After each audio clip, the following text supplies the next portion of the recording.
Things are starting to heat up on an all-new episode of W3. Join Big Dog, Andrew Everett, living legend Courtney Rush, and Dino Winwood for an all-new action-packed exciting episode of Dub 3, the best wrestling in the whole wide world.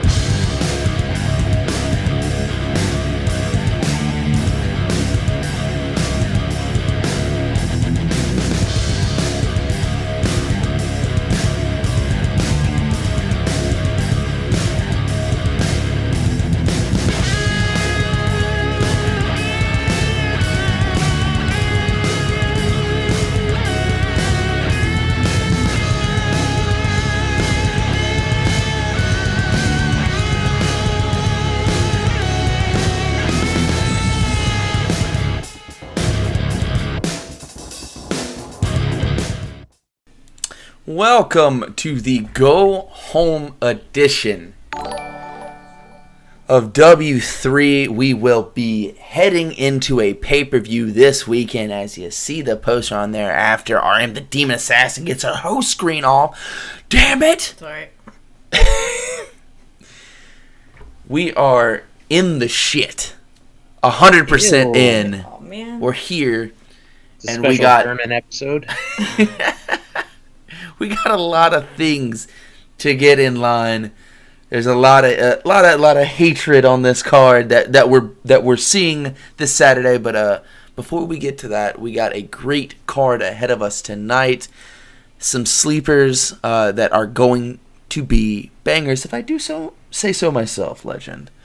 Looking over it now, it's gonna be fun. It's going to be very, very fun. The matches that we saw announced earlier today on the W3 are, we have a rematch tonight between Dim Sum and Troy Constantine. One of our most polarizing matches in the W3 saw Constantine possibly getting ejected from the top 5, save only for the fact that Hannibal has relinquished his spot. Hannibal seems to be doubling down in this blood feud with the Chee Dynasty and Puchteca in particular. In speaking of the following, after I clear out that new legacy with the host, my big boys, love them, and Gapato86 with the follow, Puchteca, you got some good scoops. You are the scoopsman here. If you remember last show, I said I may have bugged their locker room. You literally bugged their locker room. Literally bugged their locker room. God. Look to the left here. As you see, the Saturday's pay-per-view is called Blood and Steel. Interesting. Steel. It looks like a cage in the background, doesn't it? You want to see my scoops? I guess we're going to see your scoop, guys. I think you should see it.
Very, very interesting. I have to say, Legend. That was. I'll accept my Pulitzer now, please. That was quite a bit that you got there, I must say. Look, you guys been up my ass about not getting enough scoops for a while now, and I said, okay, my journalistic reputation is on the line here, so I told you I was going to get the scoop. You sure got that. Plural. I said nothing. Well, no, not just you, Chad. You know, Legend, go get the scoop. I'll do my job. You did do the job, and clearly what you've uncovered is a growing dissension in the Chee Dynasty. It's clear, it's right there. I wonder how they're going to react to knowing that their locker room has. I mean, it's not just the rest of the W3 roster that hasn't had enough with Puchteca's shit. Even his running mates in the Chee Dynasty have had enough of Puchteca's shit. But regardless, whether they pull it together or whether they fall apart, they are in a cage match. You heard Puchteca say on his way out there. He wants all 4 of them in the cage this Saturday, and that was granted at Blood and Steel. Try and resolve some stuff between all 8 of these men. And that's what we're going to see. That's our co-main event. Co-main event. 4-on-4 steel cage match. The entire Chee Dynasty against BloodBolt and Abysspa in Hannibal. The smile on your face, Legend, is absurd. Yeah, because not only that's Saturday. Tonight, we are going to see the last remaining combination of the 2 tags go at it. We've already seen the Chee Boys versus BloodBolt. Yes. We've seen the Chee Boys versus Abysspa and Hannibal. We've seen Puchteca and Dake Ken versus Abysspa and Hannibal. Tonight, we have Puchteca Dake Ken versus BloodBolt. Your smile. I mean, they may not make it to the cage. That's awesome. Oh my God! Before we get to notice that, he's still not in the ring with Hannibal, who he has not beaten yet. He hasn't beaten Hannibal yet, but and you saw Kim call him out on that. But before we get to our main event, we have 9 matches to go, including 2 eliminators. So, guys, you know what time it is. Let's be real. It's junior heavyweight division action. Junior Dino. action, right. I forgot how we started every show. The Unknown will be taking on the man of 1,000 rotations. Tire rotations, mind you. The Claw. We've done this before many a times. These guys are no stranger to one another. 2 of Dino's very favorites pitted against each other. We're here again. I don't know who's got it. If I'm starting to turn a corner on Unknown. I think he has that ability to step up and step out of his comfort zone and become a star here in the junior heavyweight division. Claw is a tough individual, though, a tall task. Not Robbie Joggers. He has so much experience, if you believe the fact that he's 2,000 years old. And they do. Possible. And he Have you seen Helen Mirren? Like, she's fantastic. She is just wonderful. She's a delight. But he knows what it takes to win. He's been in the top 5 before. The Unknown's has had shots of getting into that 5th spot. Has failed every single time he's gotten that chance. Claw has been there. Can he get it done tonight? Can Unknown once again get the upper hand here on the opening match? He's been a mainstay for this opening match. Legend? Well, there's still going to be a little bit of underlying heat here. It's not like the fire has been lit, but you know when you turn off the oven and it says hot surface because it takes a while for the element to cool down, but there's still heat there. These 2, as you mentioned, they have gone at it before, and there was a little bit of a sizzle between the 2 of them because it was a very unsuccessful tag team attempt. Mm-hmm. Having Unknown and the Claw on the same team, where the Claw just really wanted nothing to do with any sort of partnership whatsoever and left Unknown to be ate up by the other 2. That led to Unknown turning around and challenging Claw to a match, as in, what the hell, dude? And that was a couple of months back. You know, it's simmered down since then, but he's still the guy that, you know the ones you see them walking in the hallway and you just kind of like, your back prickles just a little bit. Like, you don't want to go punch him, but you just kind of fucking hate him. My back just got prickles. Yeah, because you know what I'm talking about. Jessica Havoc rating with a party of 17. That's exactly what I'm talking about. She threw me into a wall, man. What's going on, guys? We're just getting started here, in for a long night of some sick ass W3 action. Dino, who you got? Who's your favorite in this match? I know I can't make you choose. Don't make me choose again. You know you're tearing him apart with this kind of shit. Dino, you can't choose. He's crying. He's literally crying. Don't make me choose. I'm not gonna make you choose. We're getting into the action right now. The Don't make him Unknown choose, man. taking on the It's Claw. not cool.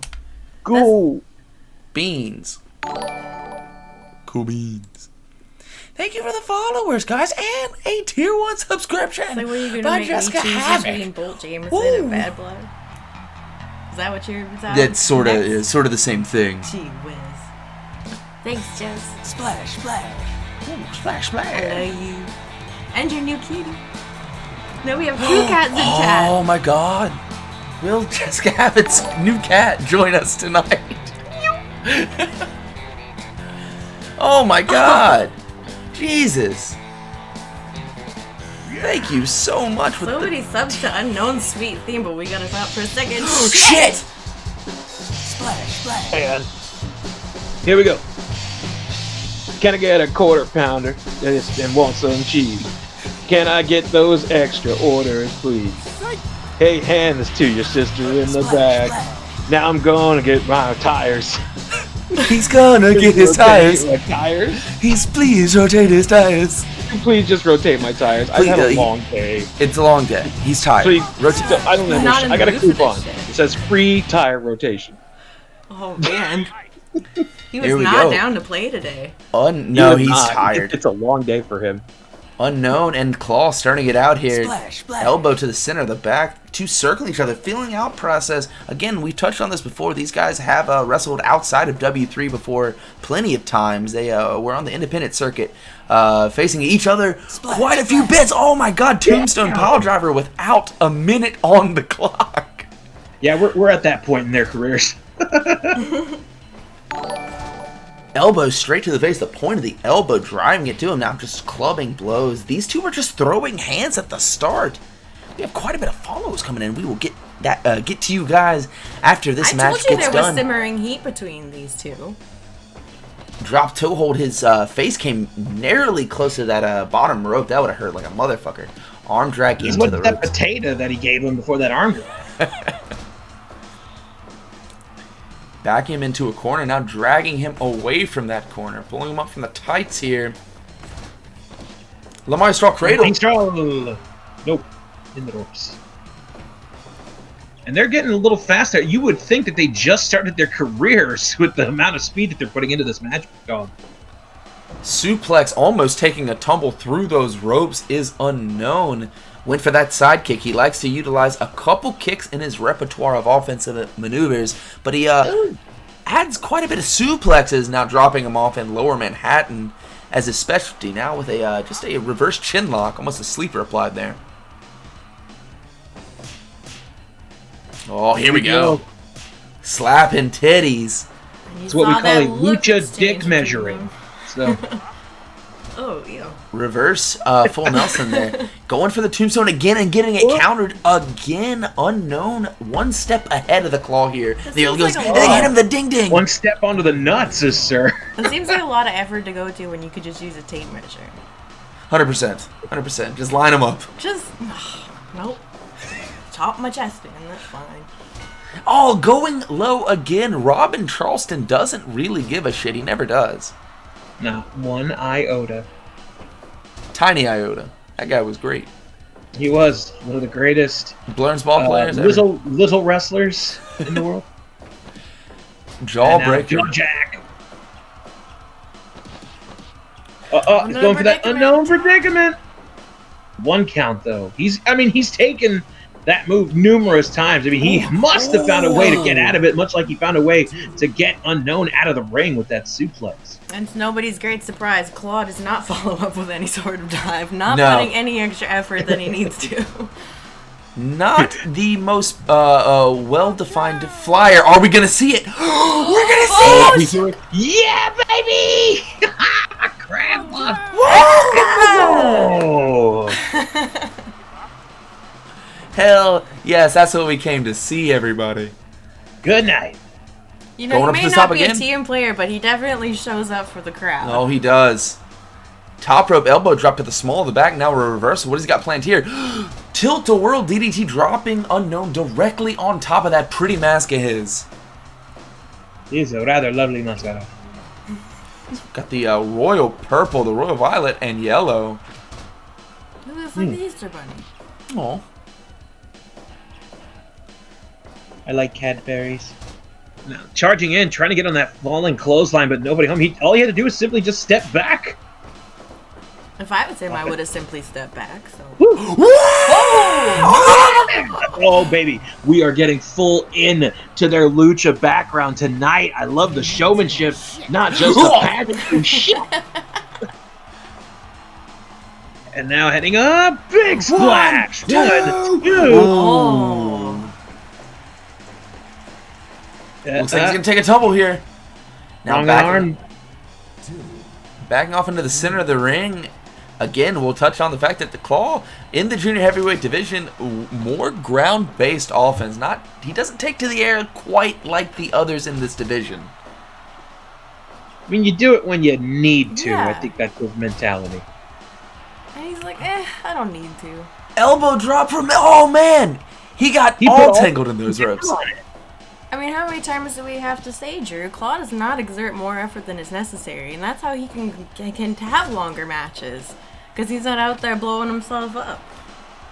Very, very good point, Legend. And being able to counter the higher risk offense has paid dividends for him in his W3 career so far. He's had quite a good go of it. He's gotten rolled up now. Ooh. Ooh. Too close for comfort. Picks him up. Oh! Awful, clawful. 2.9. Whoa, The and that match awful continues. clawful is known to knock people out. Here we go. Oh, he's looking for that rolling German suplex. You know it, Dino. Falling clothesline, almost at a point of desperation. But he needs to figure out if he can pick up the Unknown one more time to drive him onto his neck. But that doesn't seem to be the case. Powerbomb press. 1, 2, 2.9 again on the opposite end. La Magistral hitting him for the third. No, a 2.9 once Tried to catch him more. off guard there. He cannot. In the button pass. He And cannot gets him tombstone this into man. the tombstone. He's wily. Showtime! Into the predicament. One, 1, 2, 3. He got Wow. Yeah, that's the hand right there. He brought it That's down the real one. slow. Yep, she's like, He brought it up yes. fast, but he brought it back down slow. That running palm strike with extra stank on it, followed by the roast pig clutch, otherwise known as the Unknown predicament. He caught him perfectly, Big Dog, and as soon as I saw him going for that Unknown predicament right after, I said, this kid has learned. He's not trying, he didn't go to the top for something extra flashy. He's like, I caught enough with that palm strike right there. I'm wrapping him up. Damn, Unknown. Like I said before, I think he has that what it's taking to take that There's next that spark step is finally showing. in the junior heavyweight division. I think it's a matter of time before we're looking at Unknown in that top 5, whether getting the win in an eliminator or doing it the old-fashioned way and challenging the number 5th ranked. Let's say. Oh man, this next match is gonna get violent. I can't wait to show it to you. Oh, shit. If I can get it set up. You guys are supposed to be killing time. Why? What's wrong? Is it awkward? No. No. No. You see right there, of course, we move from the junior heavyweights directly to the heavyweight division. And when I say heavyweights, I mean murderers. This is going to get violent. We know it. 2 guys representing their tag teams. I'll use that term loosely. We have seen Alibaba and Saladin tagging, but as Alibaba squares off to face against Shaman in singles competition, he does have Blackheart in his corner. He is one half of the Uprising, former tag team champions here at W3. Blackheart. I declare they will one day be champions again. I 100% believe that. I think they're the most well-rounded tag team in W3. It's only a matter of time before we see those titles with the Uprising once again. But Blackheart sitting at a very, very nice spot in the heavyweight division. Shaman giving it a tryout now. This is going to get violent really fast. If you're new here and you don't know who these guys are, they're fighters. Dino. Yeah. You got Blackheart and Saladin out there. You know those kind of nullify any crazy business because Blackheart can get as rough and violent as anyone in this company. How do you see this one going? Shaman and Alibaba, straight up singles. We got two former tag team champions on one end there, but we have two sick sons of bitches who will literally do anything to stain our wonderful, clean canvas with the blood of their enemies, hell, even their own blood. So, I mean, I know what the more organized unit can be in this contest, but, I mean... you know what? I'm just going to throw caution to the wind. I'm going to say Alibaba Saladin.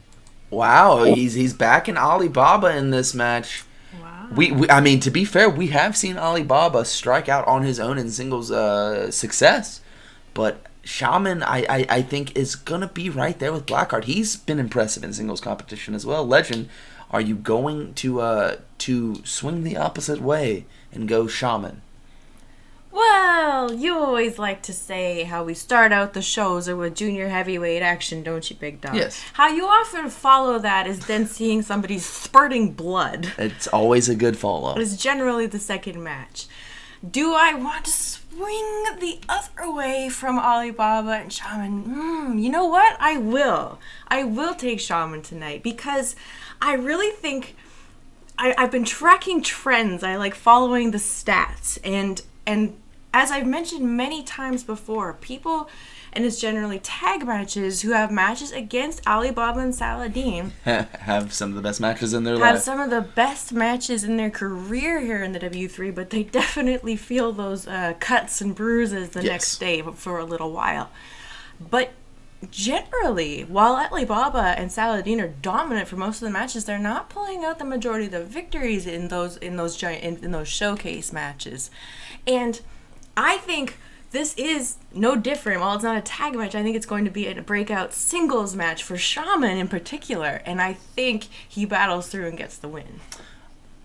I will not go against that. I think he is going to take lesson and take charge from Blackheart's success in the singles division. I think we're going to see Shaman leaving here with a victory. Let's fucking go. Let's fucking go right now. Mega SPS, thanks for the follow.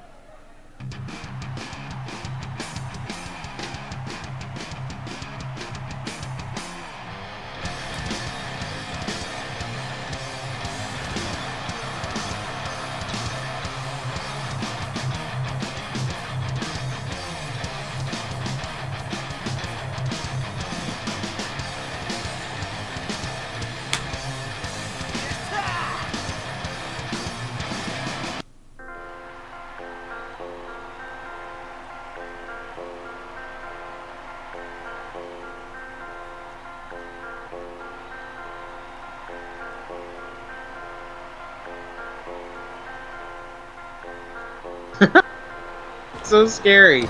So scary to see them enter. Watching Alibaba walk down, you know that pyro out of the stage isn't going to be the only pyro you're seeing in the match.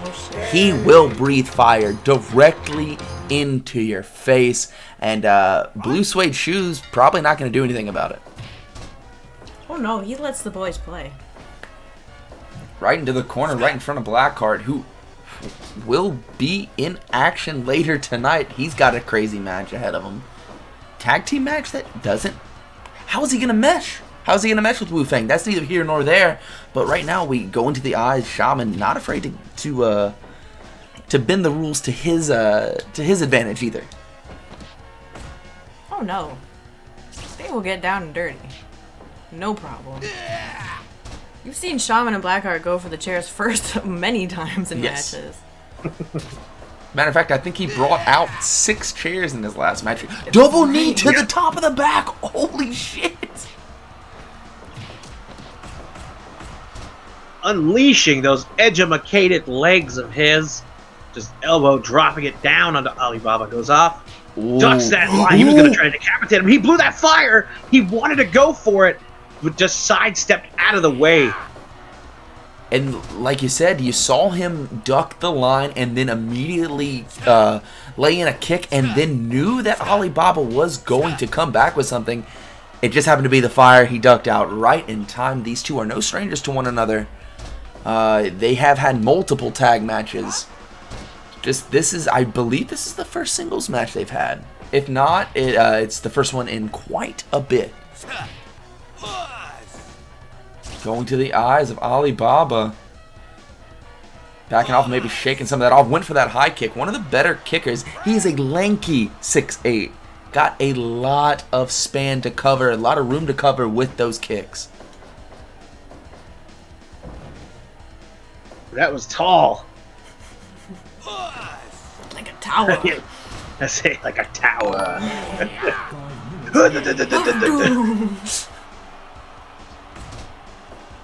Elbow right between the shoulder blades.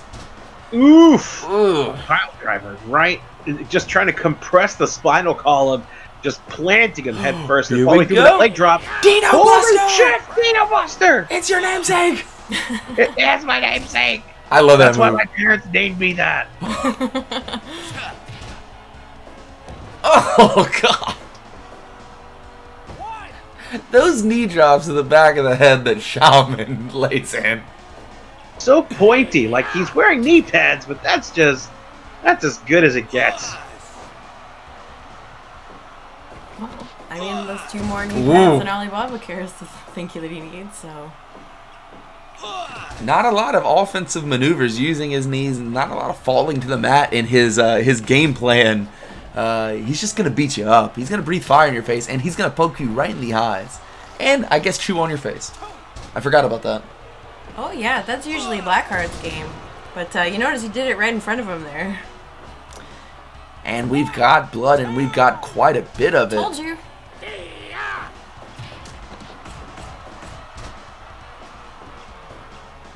Again with those kick combinations, going right to the eyes, maybe trying to jam a thumb in some of those cuts. Ooh. You notice do you notice there? He was starting to panic a little bit, just blindly throwing those kicks, hoping to connect, and it is not working out in his favor. There you go. You got to keep it close combat. He's probably going to try to drop those knees again, but judging by the puddle right there, he probably would have slipped on his own blood. He is a little out of sorts. Yeah, he might need to actually take a little breather. But he's definitely not out of sauce. No, he's leaking it. Well, they probably needed some more marinade for those steaks. Saladin out there to collect all of those juicy, juicy juices. Fuck you! To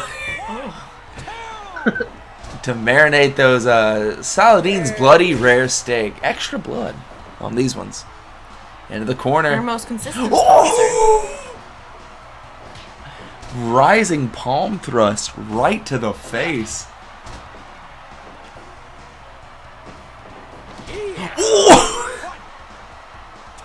Now just simply trying to milk the blood from his head.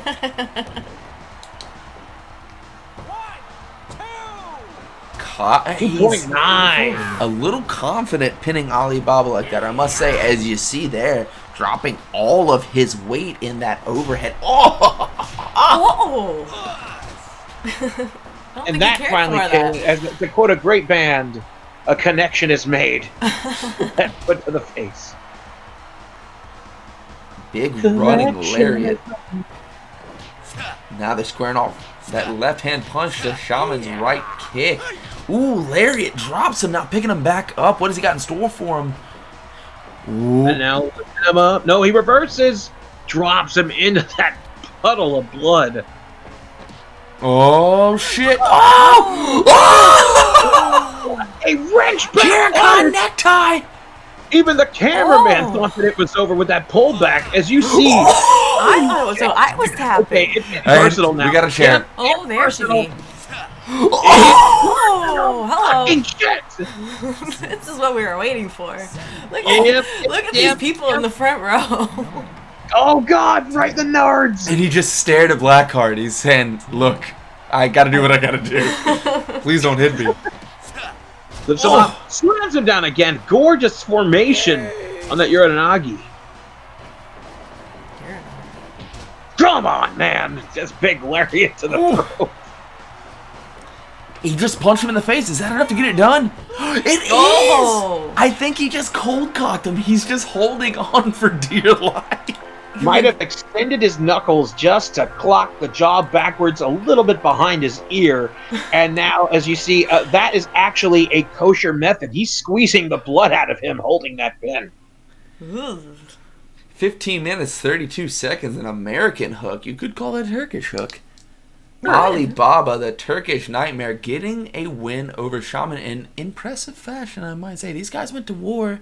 It's not going to be the last time that these individuals face off, and it's damn sure not going to be the last time that these tag teams face off. I would call it the 40 knuckles. 40 knuckles. 40 of them. Yeah, like the 40 thieves.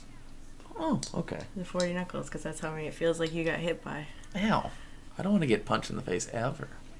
I've been punched in the face a lot. Don't fight Alibaba. I've been punched in the face a lot.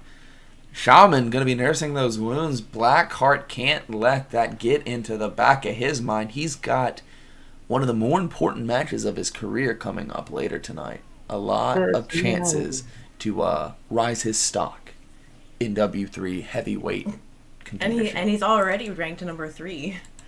I know. Alright, what do we got next? Oh, we got some tag team action next, and this one gonna be a little bit different. We kind of got a newer tag team coming up and trying to make a name for themselves. Recently getting a win over Technical Difficulties. Some would call it a W3 fan favorite. Someone call it an upset. I did call it an upset. I think that the skill of the individuals kind of helped them out quite a bit. But I said, if you recall, that they were going to beat them down the road in a month's time. They said, but they shocked me by I'm pulling out a victory on this past show. They said, I ain't got time. We got to do this now. Quite frankly, I was really happy to see it, because as if the tag team division isn't competitive enough.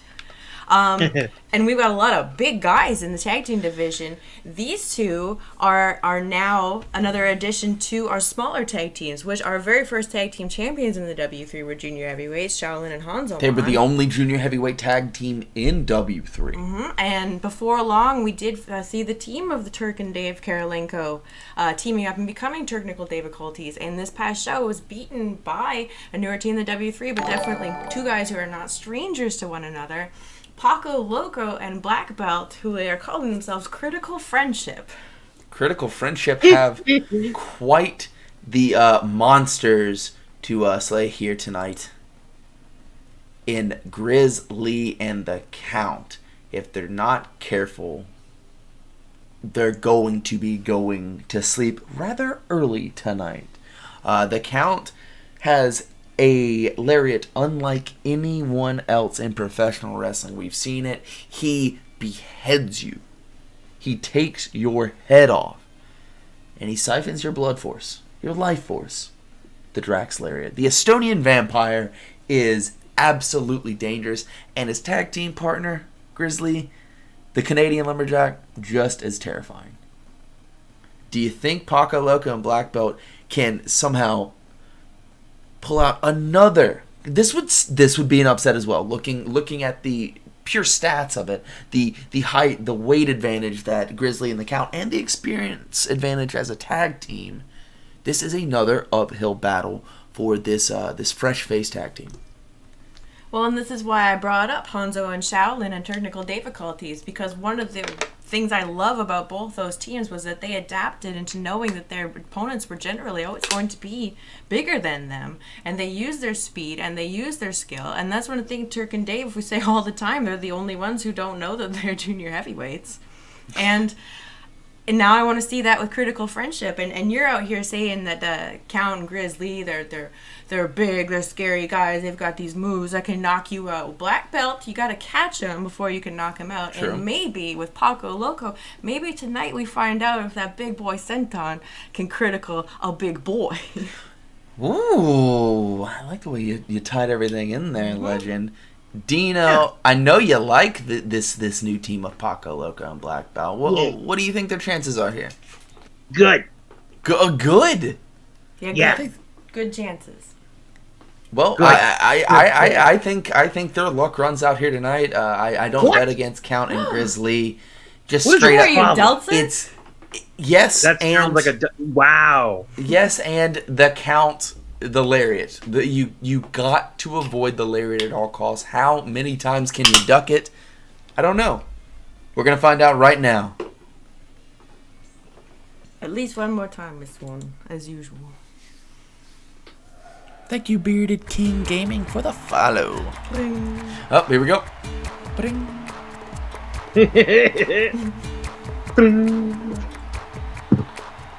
I don't like this music either.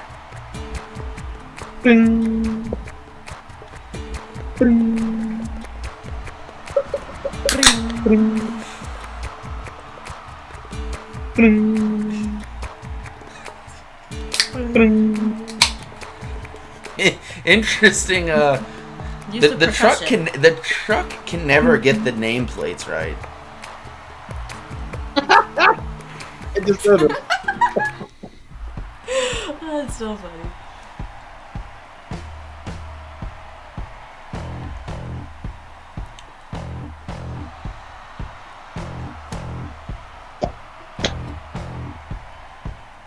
oh, Black Paco, I am a lamb.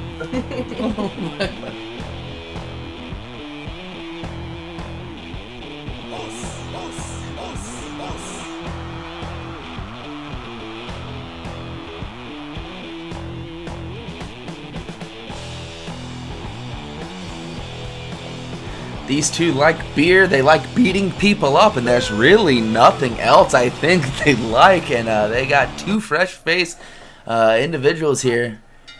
Here we go. With the beefy part of the Critical Friendship getting knocked down with that elbow by Grizz. Oh, rang his bells. Welcome to the tag team division, says Grizzly.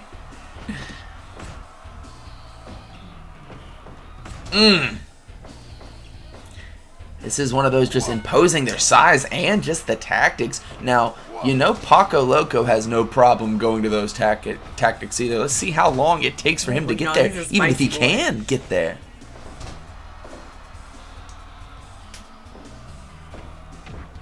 Headbutt there. We're going to see some teamwork here, pulling him out of the corner, having to use every single bit of strength to move Grizzly.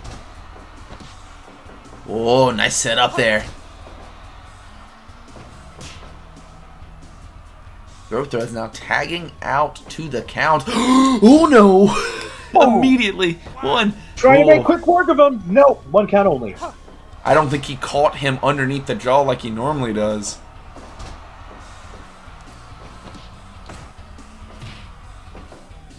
Elbow to the back of the neck. Now going, maybe trying to get that pin after that first assisted lariat.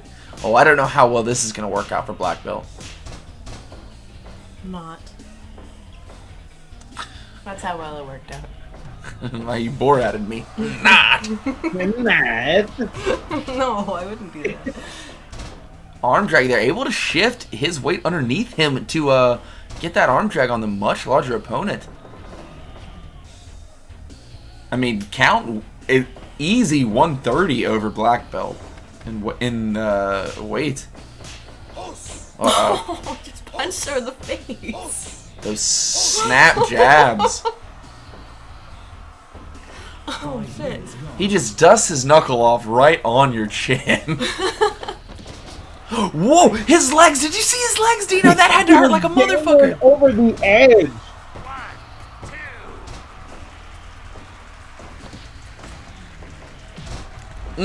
Nice follow-up on that elbow.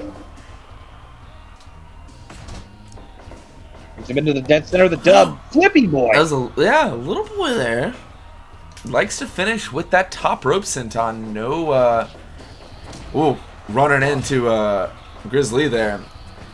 I mean, it is going to be interesting to see if these big dudes are going to stay down after that top rope big boy senton that Paco Loco lays people out with. Oh no, he's in trouble. Oh god. Oh, God. Hammer and nails with his head. Arm drag back into the corner, trying to cut off the ring, and that is a hard object to do when you have as much space as we give our W3 competitors here. Ooh. Ooh. Damn. He summoned every bit of strength up from his toes for that one, guys. The witch working on the stems of the count. Could have worked on him a little more to slow him down as he tags in the fresher Grizz. But gets both of them get kicked down to the ground by Paco. Oh no. Ooh, went for the high kick, but he sidestepped. Dropping all of his weight directly on the midsection of Paco Loco. Loco going low. Loco going low. Very smart now, trying to wear the man out, trying to cut off that oxygen supply. Saying thanks for the welcome to the tag division, dickhead, says Paco. I guess we'll stay. Maybe a little bit of payback. Uh-oh. Grizzly coming up. Oh, Paco knowing and wisely making Grizz the tag. no happening. Now taking him in. Double team maneuver. What the flying fuck? An assisted Doomsday DDT! And he is backpedaling quick. Whoa. Oh, you know he was going for it. Yep. And even though they're in the opposite corner, I still fear for critical friendship. Oh, yeah. Speaking Very of, he came out of that. Extra critical friendship. Might get critical. Oh, he got caught. Ooh. 1, 2. Paco not stopping to just break it up. He's in there. Wow! Whoa! Hell of a transition there by Black Belt. So smooth, and that's what I was talking about when you gotta catch Black Belt before you can knock him out. Did you just see him overhead throw him? Holy hell. Well, he does the serious, intense training. What the fuck? Apparently they both do, throwing God damn, heavily Paco. full-board kegs over their heads. Pedigree coming up. Spikes him right on his face, picking him back up. Oh no, he might end up wishing he never picked him up. Look at Grizzly just watching. Like a tennis match. Slapping the tits off the Estonian vampire. Oof. The Estonian vampire biting right into his backside. Oof. Figuratively. Paco Off into the rope. cleaning house. Just enough to distract him to get that tag in there to Black Belt. Oh, oh no. Took care of his ideas. I thought we were going to see a top rope Grizzly. Oh! Speaking Is that of the knees, brainbuster into the figure 4 leg lock. double suplex coming up. He is in the... Oh, he's confident about this positioning here. He's throwing those hands, those left snap jabs. Oh, caught him right behind the ear. Oh. Oh, yeah. Elbow to the middle of the back, now going up to the top. We're going to see the beautiful moonsault. Bounced off of him. I don't think he landed all of that. Yes. Well, and it's a lot harder landing moonsaulting on someone's back than on their front. You got the shoulder blades sticking up. Oh, yeah. And throwing him right into the back of his partner, knocking himself out. Goes in with that head scissors. He came in to play defense, got out of the ring quickly. I think Paco Loco might be in trouble here. Just kidding, the crossface there. He's got to crawl to the ropes. He's been locked in that before by both competitors here. And that's really smart strategy, too, because that puts a lot of torque on the shoulder. You can't throw perfect Drax lariats if your shoulder's hurting. And now picking up Paco. Nice face buster. I just kind of thought they There it fell is down. again. Ooh, stretching him out. Like a Ladrillo. One of the greatest candy bars that ever lived. Oh, no. And now he's going to go for another German suplex into the buckles this time, but not enough. Hello, Magistral. This could be the predicament he needs. No. Kicked out of the last second by his partner. Dropped hold, though. They're keeping on top of them, which is a smart strategy there. Like critical friendship. Takes out the back of the leg, slowly cleaning the neck. A little bit of sass from Black Belt here. He's never been short on it. Whoa! He's definitely short of consciousness after taking that lariat. Oh, no. Oh, lands on his feet. But a lot of good that did. Grizz knees to the back knees on the back. And that That's gonna be a it. long way to go. 2.9. No way. Knee drop. Oh my Super big boy. I love that. Oh And my Chuck God. Oh, damn. And he's lighting up the os.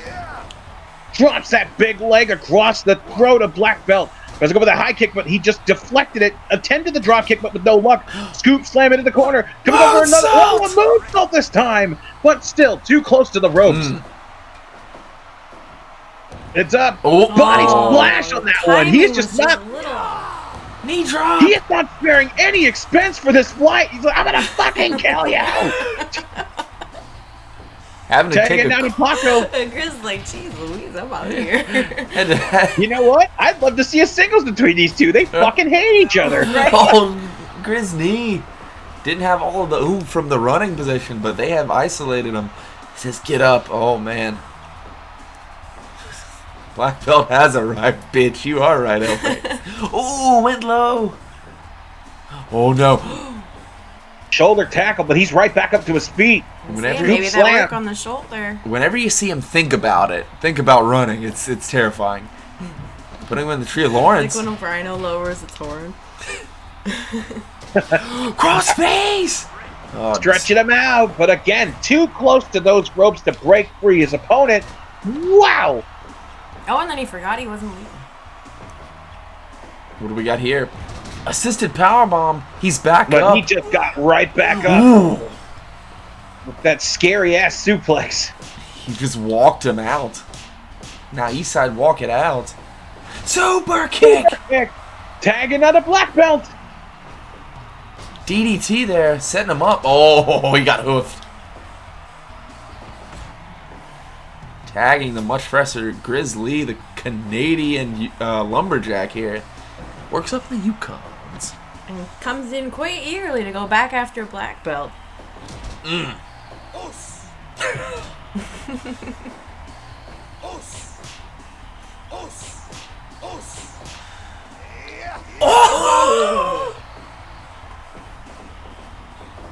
Ooh, caught him. Right in the mush. And now butterflying it. No, he springs up from underneath and stomping so close to his head. He was going for that spine splitter. That could have been it. Into the He's crossface! Stretching it in. There it is. Dead Is it gonna be center. Will the count get to him in time? He's being bitch. distracted by Paco. Thought about So it. beautiful. It's so smooth the way he flows right into it. I think he's really been one of our more underrated members of the roster for quite some time. Yes. And maybe it's going to shine in the tag team division with a guy like Paco Loco in your corner. That's what I'm hoping for. Body slam picking up Grizzly. Oh no. Super. He overshot. He Overshot. He overshot. He could have slipped never off the rope. Yep. It happens. Oh no. Lariat of his own. Legato. Crossface. Just Eyes too in the tall. ropes. Uh-oh. Oh, God. Oh, God. Oh, knee drop of his own. That was a big one, too. He's far away. On. He's holding on. Got him. He Yes. got him. Oh, yes. They got him. Bring, Celebratory. Boing. bring, bring. There you go. Hell yeah. The Maestro Cradle, 30 minutes these two teams went at it. Paco Loco getting the roll up on the count, and you know that's gonna irk them. Well, I mean, it can irk them all they want. It doesn't matter. Critical Friendship here proving again that their experience together for their pre-years W3 is really coming to pay off here. And there's only really going to be a matter of time before we can't call them upsets anymore. 100%.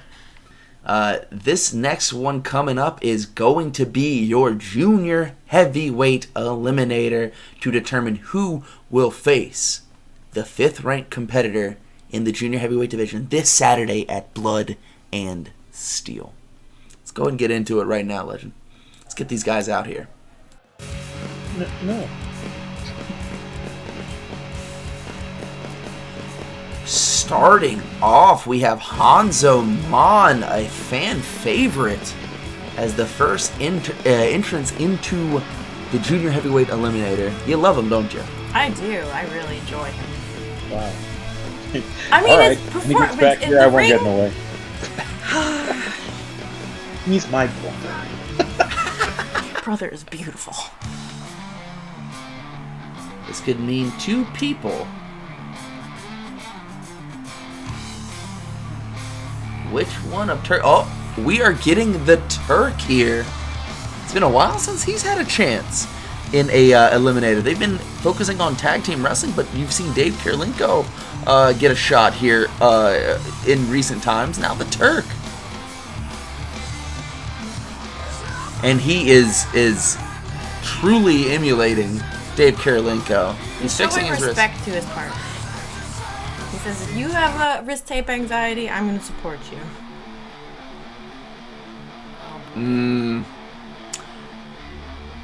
We can differentiate which one it's going to be. It is junior heavyweights David Harley. One of our former CEO, Tim Kerr's more recent cronies, David Harley, has decided him and Trucker to join up with our disgraced ex-boss. Nexus, you calm down. Yeah, no throwing chairs. Likes to utilize a chair move. Oh. Former tag team champion along with Hanzo Man. Shaolin. This is gonna get interesting. You're gonna see if they're gonna use the tactics to team up on Turk and David Harley. Try to get it maybe down to the two of them. Or you could see they haven't tagged in a bit. That could be out the window immediately. I tend to agree, Dino. And here we go now, as we see his Shaolin locking up with the Turk, but there with the snap suplex there, beautifully executed. Scoop slam to the outside, already goes Hanzo Man. It's David Harley now, going to lock up with the Turk. Scoop slams on him. Throat thrust. Surprisingly, didn't go for an eye gouge on that one. Shaolin now with the double axe handle. Rigsland with the Batista. Drops him in with a tombstone pile driver, though. And Shaolin now going forward to Hanzo Man, but Hanzo Man fighting off both the Turk and Shaolin now going after David Harley, who's just trying to straight up block his Adam's apple from his throat. Double axe handle to the back of the head there by Turk onto Shaolin, who goes into the kick to the back of the Hanzo Man. Hanzo Man now with the throat thrust on the David Harley. Locks in now, European uppercut there, beautifully executed there by the Turk. Collides in with Shaolin, forearm shivvy into the throat, and now simply trying to choke him out. Weird naked style standing. Double synchronized drop kick on that one. Always beautiful to see it, no matter who's wearing what gear. Face pressure. A Mongolian shot there now by Shaolin, who's trying to work over the leg. David Harley now getting whipped off into the ropes by Shaolin. Goes in for a kick to the side, almost into the kidneys area of the Turk. Turk now coming in. Lifts him up. No, he overpowers it. Suplex reversal. Beautifully executed. And now a big pile driver there on the Shaolin, driving him on the top of his head. Fireman's carry takeover. Double style. Lowercase AAs. That's all together. Goes in with the European uppercuts and to the knife edge chops. Who's going to win this one? Overhands, actually. They are going. Looks like the Turk is the one that wins the day, but Shaolin now getting with the cheap shot in the back of the head of David Harley, who gets down with the arm drag on the Turk, who gets the eyes gouge into the head breaks, actually. Off of the ropes goes Shaolin, collides in with David Harley. David Harley now going on for the eye grips once again. His Turk runs right in between them. Big, beautiful back body drop there. Oh! Step on into Curry. That was a deep pocketed one there by Hanzo Man. Getting with a leg hook by the Turk. And now uppercutting the chin of the Turk, almost off of his face. Jaw jack there by David Harley. Into the stretch by Shaolin onto the Turk. The Turk now able to scrape the heel onto the face. Gets a double axe with a kick to the back of the head. Shaolin did not see it coming as he hits him with the Romero special, the Mexican surfboard, however you want to call it now, trying to twist off the arm, trying to snap it. Drop kick missed. I don't know who the hell Harley was aiming for. I think he was going for the knee of Shaolin. And the David Harley. And now the Turk going into the corner. Gets launched into the penthouse suite. And now David Harley, Frankensteiner, or Dragonsteiner, however you want to call it. What a fucking jag-off! And now drives it in with a tombstone power driver with an uppercut there. And David Harley simply just trying to choke the mere life from the lungs of Shaolin. And now working over the legs of Hanzo Man, trying to weaken the game. As well as David Harley with the legs of Shaolin. With the Mahi Straw Cradle, one count only, says referee Blue Shoes. Double axe head to the back of the head of David Harley, kicks in, trying to go for that deep pocket into Gary, but it's coming in with a cross leg, and now the drop kick to the back of the head with a beautiful arch there by David Harley. And the Turk now dropping the knees onto Shaolin, scooping a slam there by Hanzo Man, raking over the face, and now belly to belly overhead onto his former tag team partner, and now Shaolin shivering her in. Collides in with David Harley, Mongolian chop, and a scoop slam as they now face off the last two standing, but he gets launched in. Arm drag there by the Turk, heading up to the top. He could be going for the flying headbutt. There it is! Finish with Shaolin. Deep pocketed into Gary there by Hanzo Man and David Harley, who now whips off the Turk into the corner. A stretch muffler there onto David Harley by Shaolin, but Shaolin now getting the top of the head by Hanzo Man. Hanzo Man now trying to go for the tombstone. There he is. He lands it right on top of the Turk. And now Turk getting the legs worked over, belly to belly overhead by Shaolin onto David Harley, who's completely gassed right now by Spinebuster. Into that grab. Belly to belly overhead there by Shaolin. Snapmare takeover there. Simplicity at its best. Thrusting headbutt onto Hanzo Man. And kicks David Harley from committing attempted murder. And trying to breathe just a little bit. Gets lifted off into the step suplex there by David Harley. Goes in for those rapid kicks into the ribs by Hanzo Man on the Turk. Gets DDT. Lovely fist drop there by Shaolin. Gets in with the arm drag there by Turk. And now saying fix that right. Leg drop onto Shaolin. Belly to back suplex. Rolling Hanzo Man on the back of his neck. Snap suplex there by David Harley. Fist drop again by Shaolin. Do it a bunch of times, sir. Beautiful belly belly overhead again. High kick there by Hanzo Man and David Harley. Suplex by Shaolin onto the Turk. Now gets the European uppercut by Hanzo Man. And now Hanzo Man getting caught in with the Rana, but that's not the pinning attempt. 2 count only by the Turk on the lateral press of the Shaolin. Gets in with the forearm smasher under the back of the head. Tombstone power driver there by Hanzo Man onto David Harley. Gets in with the lockup now. Here we go. Power. Oh, 1, 2. 2.9. Nice roll through kick by Hanzo Man and David Harley. And Shaolin trying to take. What the fuck was that? 2. 2.9. That would have been a hell of an elimination. He just went up him like a hamster wheel. Holding back in Dragon suplex, rolling the Turk off the back of his head, and Shaolin getting launched into the outside DDT on the Hanzo Man. no. Harley's got another chair. No, he landed at that time. Goes in. Oh, that fucking pump handle tombstone. 1, 2. 2 count only. It almost seemed like Hanzo Man was trying to make sure that his partner stayed in a little longer, but then changed his mind. There's that praying for forgiveness there by Shaolin. Big mule kick there by David Hartley onto the Turk. And then beautiful 540 moonsault. No, not enough. German suplex into the ropes. It looked like there with the Turk. Snap suplex, but gets dropped mid suplex. And now Hanzo Man was trying to go for the top. Initiate something. Suplex to the outside goes David Harley. He kept his. Top for a second one. And the third one, the fisherman. What a break. He was too close to the corner. DDT there by David. And now the pump handle. Tombstone again by the Turk. Dragging him away from the ropes to make sure he doesn't get the break. But apparently all 4 men colliding there. He's capturing Hanzo Man into that trifecta suplex. Fisherman fishing him off. But not enough. He's back in? Is back in. He's not wasting any time. Punch right into between the eyebrows. Hit with the European uppercut with the rapid fire kicks down to David Harley. And now the Turk and Shaolin firing back with lariats. Kick to right into the kidneys or the side of the ribs, however you want to call it. He's going to be gasping for air. Drops the elbow there on the back of the Turk. He'll kick in the fucking chin to the face. What the hell were you going for there, David? And he's that driver, but not enough. Harley kicks him. Hits him with the forearm shot here to the back of the head now. Flying headbutt. He took too long. And fix that light again. David Harley as he hits up at the top. Drops the leg guillotine style. Driving him onto the back of the head. 1, 2. Hanzo Man still in the fight. Whoa, that looked cool. And now Hanzo Man. Oh, I really wanted to go for some springboard action, but Shaolin gets him in with a snapmare takeover there, whipping off Turk. Collides into it with the back. He just missed his attention. He turned it away to his tag team partner, thinking, damn dog, what happened? And now flippy big boys everywhere.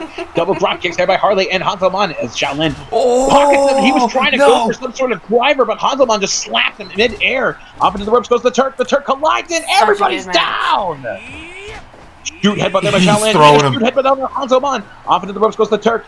The Turk now just running back and forth. Thrusting headbutts aplenty. He's letting everybody know what his thoughts are. Suplex there. Beautiful Rana. Heading up to the top now. He sees it. He missed.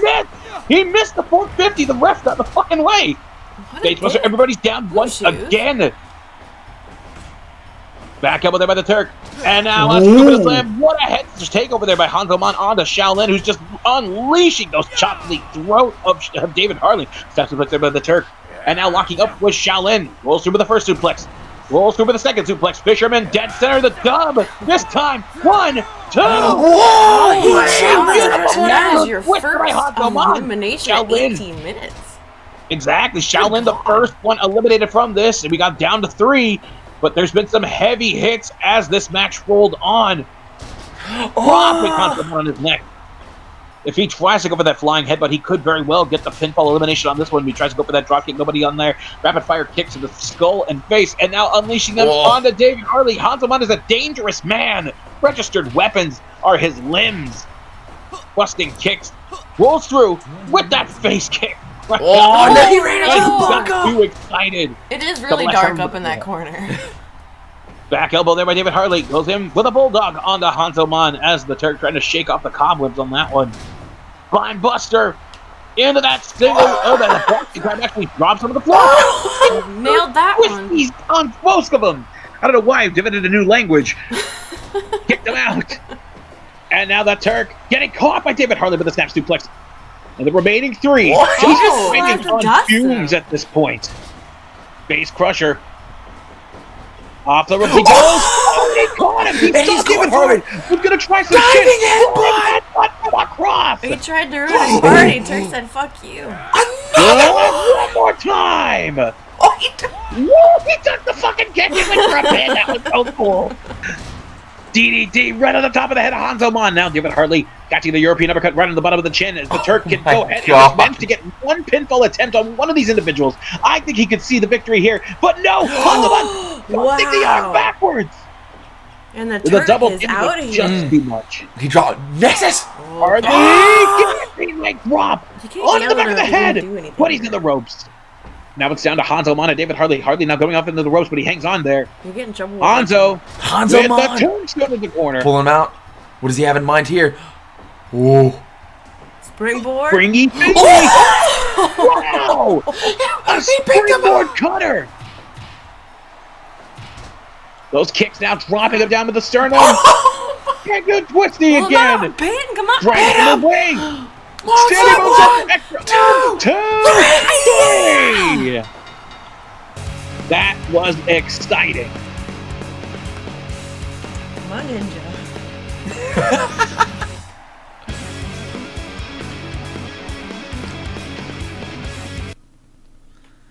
Holy shit. 100. By the way, everyone, give Dino Winwood a big round of applause. Jeez, he was in fine form tonight. Take a bow. It's so take a bow.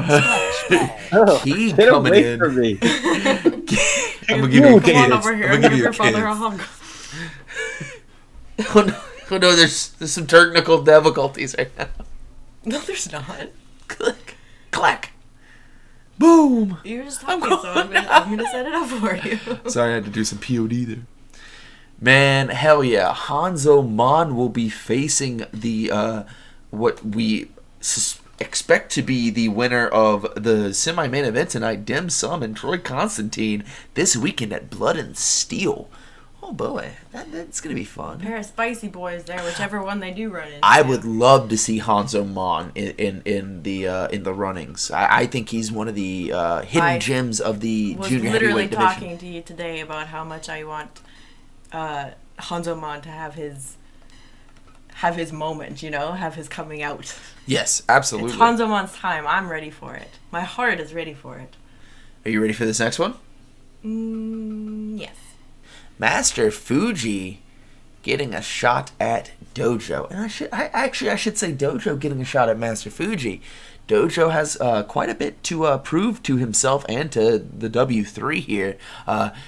Again, I talked on this before. Dojo had a great start here in W3. He simmered down, and now he's on that nice little upswing. A win over Master Fuji here.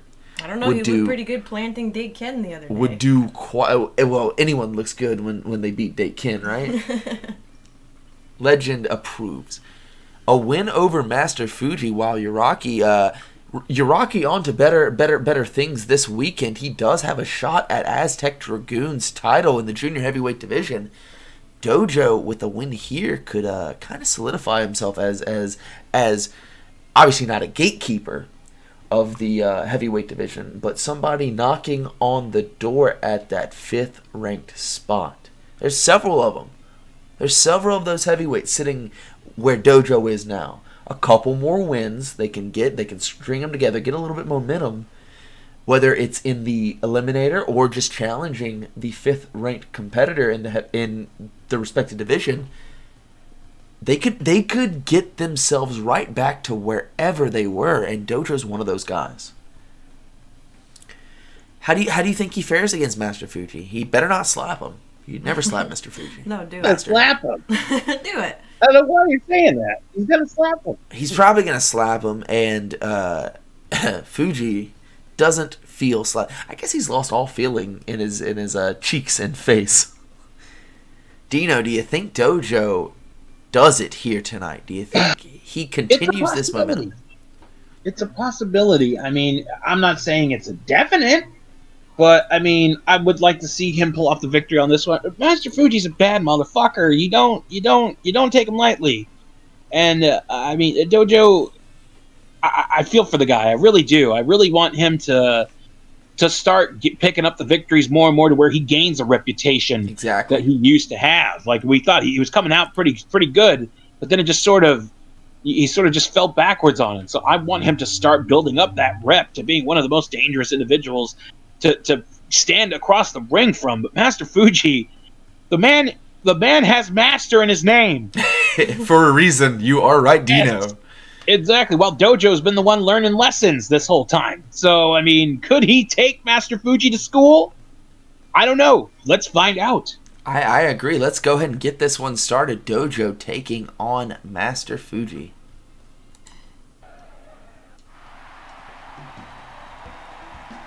Be right back. Yes, sir.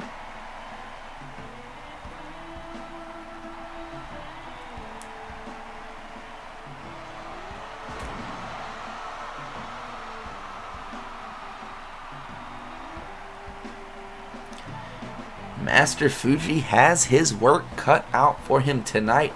Been on a little bit of a losing streak. See if he can gain that momentum. He is our most senior competitor here, but he is a son of a bitch to put away in the ring. This guy. The claw's older than him. Master Fuji may look about 2,000 years old, but he's only about 713. That being said, this man walking to the ring right now puts people to sleep, Legend. Dojo has the most weight behind the kicks, like his spin wheel kick to the back of the head. Should we start calling him the lullaby? Oh man, might as well be. He lands that straight drop, that sheer drop brainbuster. He's a dangerous competitor. Oh. He's looking for it. You said don't slap him. You didn't say don't chop him right off the hop. Shot to the solar plexus of Dojo. Able to absorb it and just immediately going to the strikes. And I will say you spent a lot of time trying to decide which way this one would go before the match. One guarantee that no matter which way this one goes is that Uraki is learning. Yes. With everything happening in the ring, with everything his master does, with every offense, every defense, every success, and every failure, Uraki is watching and Uraki is learning. He is truly an ideal student. 100%. He really has been on quite the roll here. On fire. And he has a shot to... I'm concerned for Aztec Dragoon this Saturday. It's a perfect matchup of styles, but right here we have a matchup of styles that really... Dojo is the stronger, is likely the faster competitor, and has some training of his own. You don't call he's dojo for a reason. He's possibly a better judo competitor, but Master Fuji has seen it all. You're not going to pull one over on him. It's not possible. And you're seeing it here, right? Oh my god, he's teeing off. Making sure each side of the cheek is just as red as the other one. He just peppers you with those shots. You wouldn't think he's that fast. You've seen the judo come into play there. Got the striking ability and judo, but Master Fuji is going to be able to match it. And that's something that you're going to see right there. Master Fuji will also bend the rules to he sees fit. You're seeing he's going to the leg there. Dojo usually kicks with his right, so that left is planted. He went after his left leg to try to take away that offensive repertoire that Dojo implies. And you see him going to the lower body again. Nothing you can do about that, though. We'll drop him on top of the head? No. The best defense is don't get dropped on the top of your head. And don't let Master Fuji slap you in the face repeatedly. And don't slap Master Fuji in the face. You have so many rules for this match. Oh no. Speaking, he's had enough. Oh. And with a tinnitus flare-up, Dojo picking up Fuji and dropping him on his head. Ooh.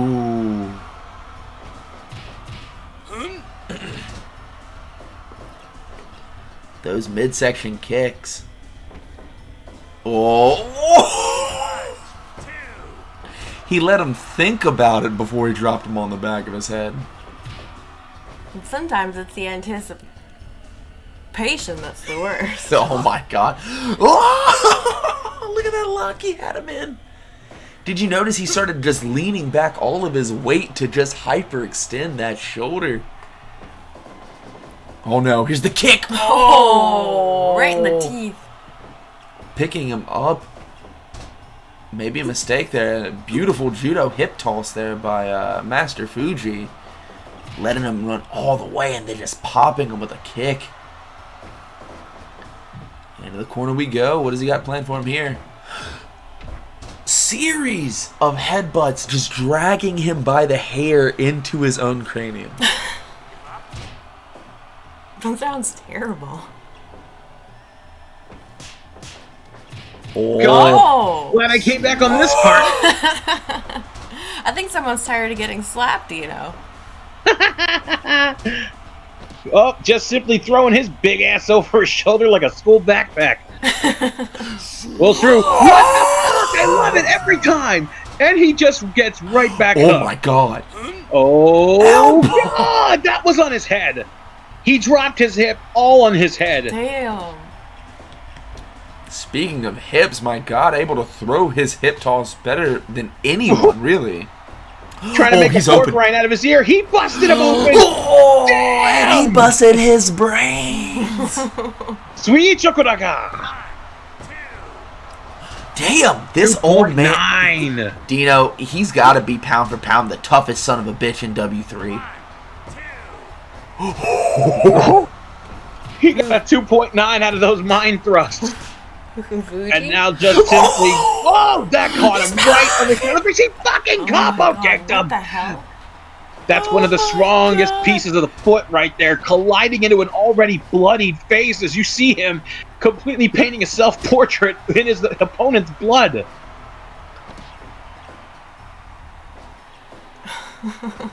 And now lifting him up again on top of his head. He can't take that many of those. That's going to be it right there. 1, 2. Wow. What? You were saying? Are you kidding How would you me? like your crow? Oh God, we serve it up with these slap Over hams. easy.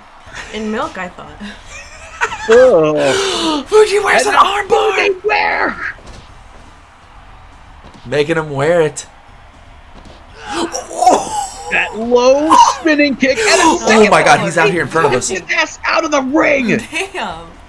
Ejected. Sweep it up, asshole. Sweep it up. Shout out to Leroy. Leroy. And now kicking him in 3 times. Beautiful. Oh, he got him. Oh, He got him that back is after deep. He's squeezing the blood. It's out. He's out. Damn. And he's happy about it. That Turns was around amazing. the last bit of not such good luck that Master Fuji's been having in his own singles matches, but maybe he's been teaching Uraki something the entire time about learning from your losses and getting the win when it counts. Uraki, we're going to find out what he learned from tonight on Saturday when he takes on Aztec Dragoon for that junior heavyweight championship. He really, really had that choke cinched tight, and that just goes to show you he's known as Master Fuji, legend. He got his hands. We've established this. That choke could come in 2 minutes, and it would be the same outcome. He had that in deep as you can get it, and Dojo, at any point, I really feel like it could have gone either way. I was very, very, very surprised to see the kick out of the third brain buster. Master Fuji is just a tough son of a bitch, period. There is, like I said, I was explaining to Dino, reiterating to Dino that I really do think that Master Fuji's one of the toughest sons of bitches in professional wrestling today. I said in W3, but I'll go ahead and extend it outside of W3 even. Holy shit. That man weathers storms like no other. I will say these have been really good matches so far tonight, but I'm kind of disappointed. Oh boy. And not in anyone's performance, just the fact that Oh god. one of the things we really enjoy here in the W3 is people getting knocked the fuck out. And we Yeah. haven't seen any criticals yet tonight. Good thing we've got our new weekly segment, the W3 Knockout of the Week. Yes, we do, and we're going to go ahead and pop that up for you right now. And now the W3 Knockout of the Week, brought to you by Ladrillo's Throat Pillows. You will feel the comfort as if you were resting in the undercarriage of Ladrillo himself. Ladrillo's Throat Pillows. Wrap your throat around that. Oh My god. The Ulaanbaatar usurper imposing his will. Beat! Oh! For more extreme knockouts and other exciting moments, tune in to W3, the best wrestling in the whole wide world. You saw there the Ulaanbaatar usurper knocking Pete out in the middle of the ring with the usurper chop. Now, there was something else that he did. This past show. Yeah, to get underneath the skin, you had to think of Major Tom. He attacked Prickly Pete. And he put him out with another Ulaanbaatar, usurper chop on the ground, bouncing Pete's head off the concrete. Pete was checked into a hospital, and he only stayed there for 2 hours. Pete checked himself out. And I don't think that he cleared it with anyone. I think Pete just walked out. That's the Pete that we know. That's the Pete that we have come to understand. And that's the Pete that is the best friend of our number one contender, Major Tom. And that's not a man I want to piss off, no matter if I'm Sumo Joe or not. No, not me. I don't want to piss off either of those guys. No. But I think Joe's getting cocky. We've been seeing it. Joe has been cocky before the Wu-Fang match, and I mean we've seen him bullying around some of the new guys, Jerry Kaplowitz in the back. We've seen him talking shit. We've seen him. He won't even speak to people. He uses his translator, Mr. Ganbot. He doesn't Mr. need Ganbot. And I heard what Ganbot goes to and from Mongolia each week. That's a hefty plane ticket. Costly as shit. That is a hefty too much plane time ticket. on a plane. No, thank you. My God. Well, let's go ahead and get into the next match And of we'll the go night. from talking about planes to the Mile High Club. Oh my God. Aki Man, flanked by El Ladrillo, taking on a newcomer here. One Hot Gemini. And if you could imagine a dance-off, in W3, these two guys are your leads, I would say. Yeah, Everyone else Gemini backup shuffle dancers. against that dang-a-lang swing. Did you see last week when One Hot Gemini dodged a chair shot by dancing? I did. That's the damnedest thing I've ever fucking seen in my life. Oh my god. Everyone, there is One Hot Gemini. Go ahead and get into it. Oh, yeah? We're just going to have at her? You just want to see Ladrillo, don't you? You're starting to come around. No, I want to see One Hot Gemini. I really like this kid. I really like this kid. I think he's the future. I have the same feeling about him as I did Aztec Dragoon. Let's put it that way.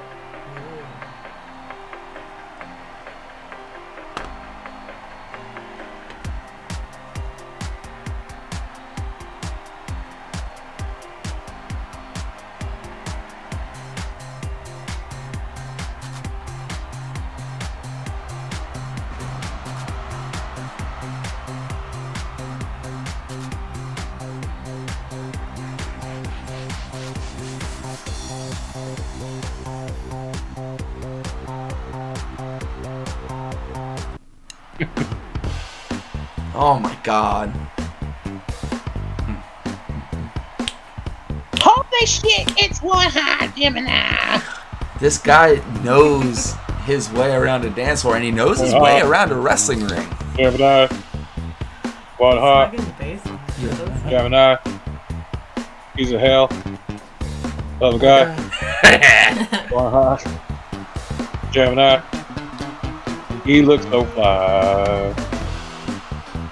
My god.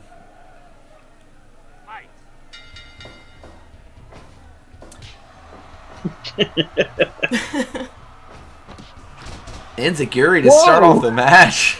Such authority on that swing. Caught. Oh, he caught him.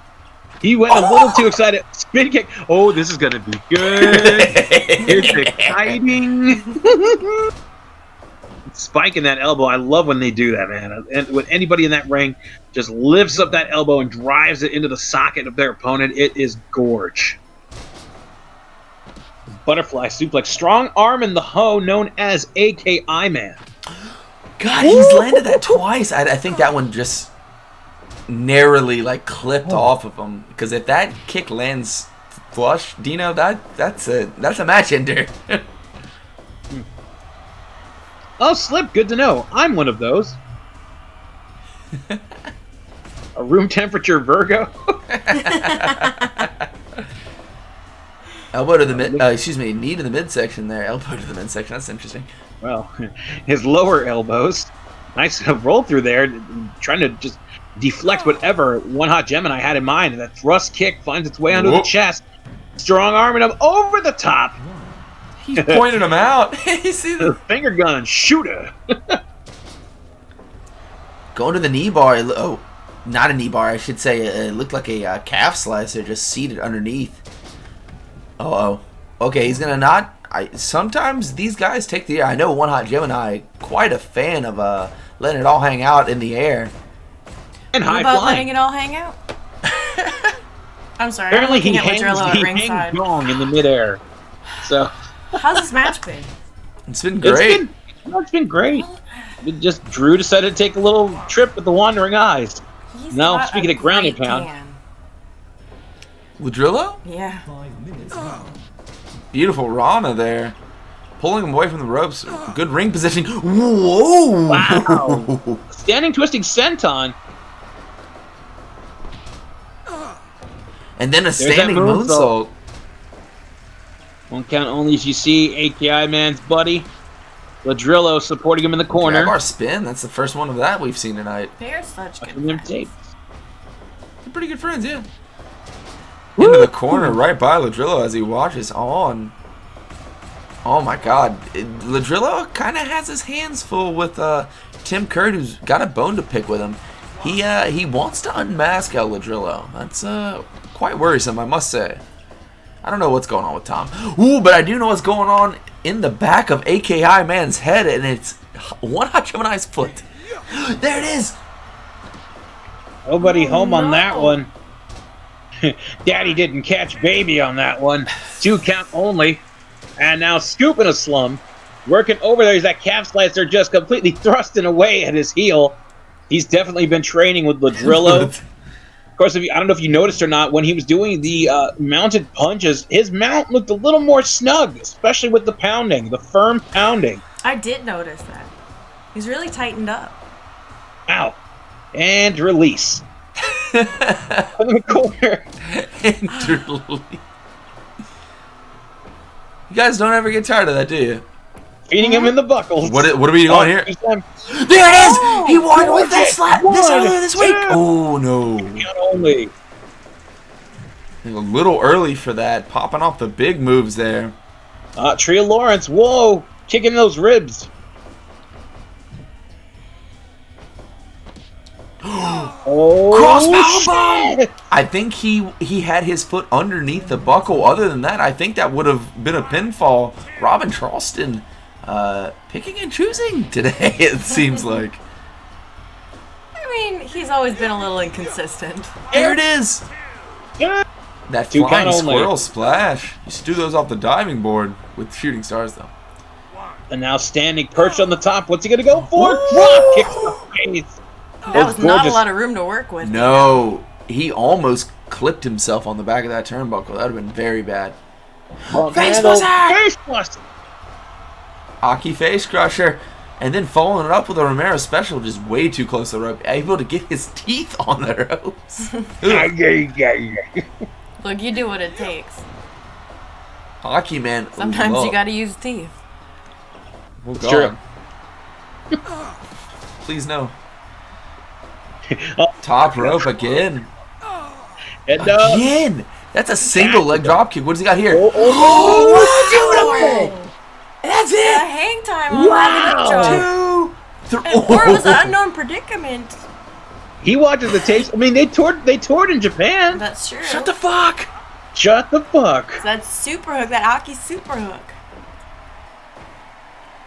And now feeding him the buckle once again.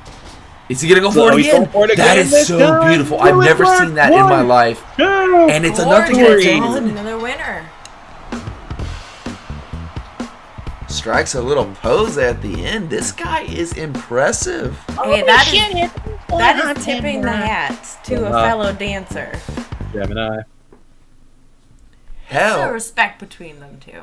One Hot Gemini picking up this has to be his most impressive victory thus far. Akiman has been a day one, been doing quite well in W3.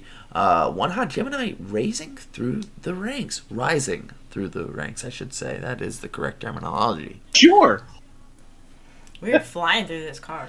We are. It's been a great night of W3 action. We got a couple more stuff to go here tonight as we lead into this Saturday, Blood and Steel, where we will see every single belt on the line, and we're going to see maybe some lives on the line with this steel cage match. This 8-man steel cage match, that's going to be quite scary. 8 men in the ring at one time, locked and confined in a steel cage. And not just any 8-man. These are 8 men who hate each other. They absolutely can't stand the sight of one another. And they're all kind of nuts. Yeah, quite a bit of, well, every single one of them almost. It's bad when bad die. It's bad when bad blood is the most sane guy. Oh my god, he might be the Abispa. Abispa kind of has his shit together. Everyone else, I don't know. It's questionable. There. Our next match tonight is going to be the. I'm getting you're word hearing that that there's too? a camera in the back. Is it one of yours? No, it's not one of mine.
I can't handle hockey. They just tried. They had a camera back there as they tried to jump them. God, we have some quick camera operators. Oh my god! What the hell?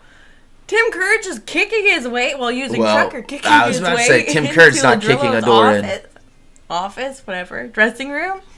He had a really our dressing room looks nothing like that at That's all. what my dressing room looks like. That's what your dressing room. I mean, Mm-hmm. what does your dressing room what look do you like, got? big dog? It's Wait, you said our. Are you in with like everyone else? no. Do you not have your own dressing room, big dog? I mean, why do you think, or did you really think that was our dressing room? We're never in there, so. Oh man, You don't even have your own dressing room? Why were you up Tim's ass for so long?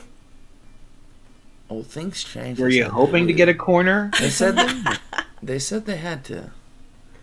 I mean, like we had like news. Listen, a lot of new regardless, guys coming obviously in, so. Ladrillo and Akiman are one step ahead of the competition, and one step ahead of Tim Kerr, in especially. So he keeps saying he's coming for that mask. Well, catch him if you can. I mean, But it looks like we just got a match added to Saturday's show. and it looks like I just Tim ordering Trucker against Ladrillo this Saturday. talk about my locker room situation. I guess you probably should. Yeah. Take a look at that old contract ski. I don't have to. Oh, we have a What do you got heavyweight. next? We got a heavyweight eliminator coming up. No returns here. This is gonna be pretty fun.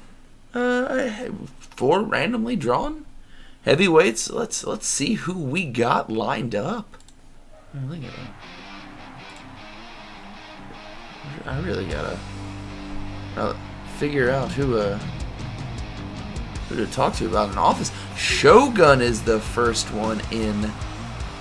He's been on quite an interesting track here as of recent.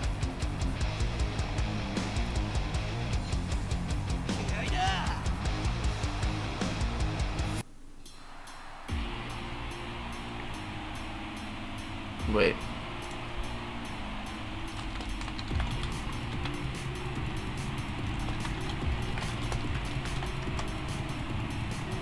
Dr. Frank is your second entrant into this one. No sleeves, letting the guns show. Frank's feeling good tonight.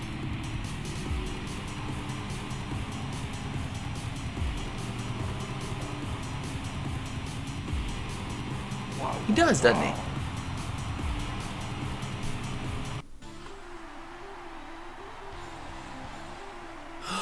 Hell yeah. Hell yes. This is my guy right here. This is who's winning. This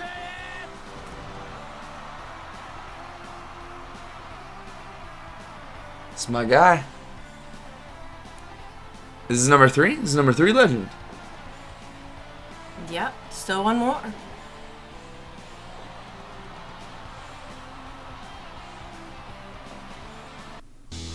Oh God. Wait.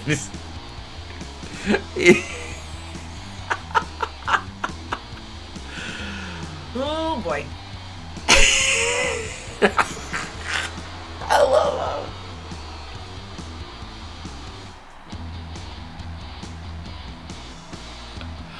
Oh, big crowd pleaser, and I don't know what that man says about our himself. W3 fans.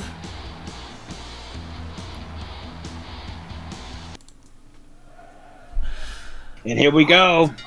Sound of the bell. There we go. Now Kronos locking up, throwing Shogun off into the ropes. Dr. Frank there with a clothesline to the back of the head of Kronos. Now scooping and slamming Mega Meat down to the floor. On top of the knee to the midsection there. Shogun and Kronos both getting shot off into the ropes. While Frank and Meat just completely say, fuck this, let's fight. But now getting back to the respective opponents. Goes for the cover there. No luck on that one. Drops the elbow onto the back of Mega Meat. Now dragging his corpse. That's a weird 180 on that one. Now driving the headbutt there, Dr. Frank into Kronos' skull. Scoop and a slam there by Mega Meat onto Shogun. Now Dr. rearing back on the chin of Kronos. Overhand shot there by Mega Meat onto Shogun. Shogun now with the front baselock drops the elbow. There's a suplex there by Kronos onto Frank. Scoop and a slum. And there it is. Scoop and a slum by Mega Meat onto Shogun. Now placing the forearm into the throat. That's always good. Big full body slam on that one by Frank. Bring back on the chin of Kronos. Shogun now is not staying into the corner for too long, trying to fight back against the monstrous, meaty Mega. And now Dragon Screw Whip. Did he just stab him? He stabbed him in the head already, and he's bleeding already onto this freaking mat. I look away for 1 second, there's just blood everywhere? What the fuck is going on? The neck breaker there by Kronos onto Frank, and now as you see Shogun just marinating in his own juices, courtesy of Mega Meat, who throws him off into the ropes, but completely forgets about it and goes after Frank. He wants to know what gray meat tastes like. Back suplex there, goes for the cover. One count only. As you see the stains of Shogun in his efforts. Big assisted powerbomb there by Frank and Meat. Meat now getting clobbered down to the floor by Frank. Shot to the midsection onto Kronos. Double piston elbows to the bloody face of Shogun. Now Kronos just trying to get a miniature kick on somebody. Gets the reverse suplex though by Dr. Frank. Oh man. And now stretching up in and lariats his bloody face off. As Kronos now hooks him with that chicken wing. Double forearm smash. That looked kind of cool. Mm-hmm. And now lifting up the knee into the midsection of Kronos, putting him into that bow and arrow stretch. High kick to the face. Kicked him in the face. That was cool. Back elbow onto Kronos. Now Shogun now getting launched into the corner by Mega Meat. Or no, by Mega Meat now getting dropped by Kronos. Powerbomb. 1 count only. Now trying to break the knee backwards there. Kronos just going to work on the legs of Mega Meat. Frank now picking him up. Spikes that headbutt into the bloodied face already of Shogun. Drops the elbow onto him as well. Bleeding through that mass. It is not clotting at all, Dino. It's not. It's not going to be anytime soon. And now a strike up between Kronos and Frank, just in the dead center of the dub as the high kick to the back of the skull of Mega Meat now. And they're firing back, but Frank falls through with a fatigue. Oh no! And now colliding into blue shoes. He's going to get red on him too if he falls anywhere near Shogun, who gets suplexed. Good clothesline there by Mega Meat onto He already Dr. has Frank. red on him. Short arm He's lariat not there there by Mega Meat onto Dr. Frank. Hits into the STF. Had the shut the fuck administered, but just no one there to check on Shogun. And a stalling and falling back suplex on that one there onto Shogun. Short arm closer there by Mega Meat onto Dr. Frank. Gets the elbow there by Kronos. Double back suplex there by Kronos and Shogun, and now locking up. He rolls through. Nice arm capture there by Kronos onto Shogun, and now Dr. Frank with a butterfly suplex into the corner. Mega Meat and the Dragon Swing! Banging his head on the turnbuckle. Dropping the knee onto Shogun. Catches him with the throat. High choke. My God. The back kick display. Again. 1, 2. 2 count only. Referee asking if Mega Meat wants to give up, but still nothing on that one. High and Zaguri there by Shogun onto Kronos. And Kronos getting dropped in the decapitator. And now Shogun on the wobblies. Scoop it a slum. Powerbomb! Wonderfully executed there onto Dr. Frank, but too close to those ropes. Shoot headbutt there onto Dr. Frank, throwing Kronos to the outside, and now Shogun whipping off Mega Meat into the ropes. Mega Meat now colliding with Dr. Frank, but decides to work with Shogun with a double suplex, and now Kronos again with a chicken wing. Kick to the back of the head there by Dr. Frank, and now going in for the big punch in between the eyebrows. Back body drop there by Mega Meat onto Shogun, and now locking up with Kronos, thrusting his thoughts into his brain. There's no thoughts there. Only Simply eat. Oh my double X handle God. there. That folding powerbomb once again by Shogun into that leg submission there by Dr. Frank and Mega Meat, but he gets into the ropes. Double X handle to the back of the head of Kronos and thrusting the brain. Knife edge top to the throat. It's headbutts to throat chops. Who's going to be left standing on this one? It seems Mega Meat is. He didn't even bother to fall unless it was administered by the Dragon Screw Whip of Kronos. Hits him with that holding back suplex, but nobody there to get the count because Frank breaks it up. Mega Meat was heading off into the tree for a second there. Gets to the outside Dr. Frank now and locking up with Mega Meat. And he was going to stamp him. He was going to stamp him into the mat, but he just powerbombs Dr. Frank for his frustration. Stomping away at the nuts, well, fucking Kronos just completely demolishes Mega Meat, putting him off into the wobbly legs. Collides with the back of the skull of Kronos. Now Shogun bleeding into the dead center of the dub, checking the bells, and they ring pretty loudly here in the arena. Side slam by Dr. Frank on a Kronos, and now axe kick there by Shogun, and gets chopped to the back of the head by Mega Meat, and now Dr. Frank picking him up.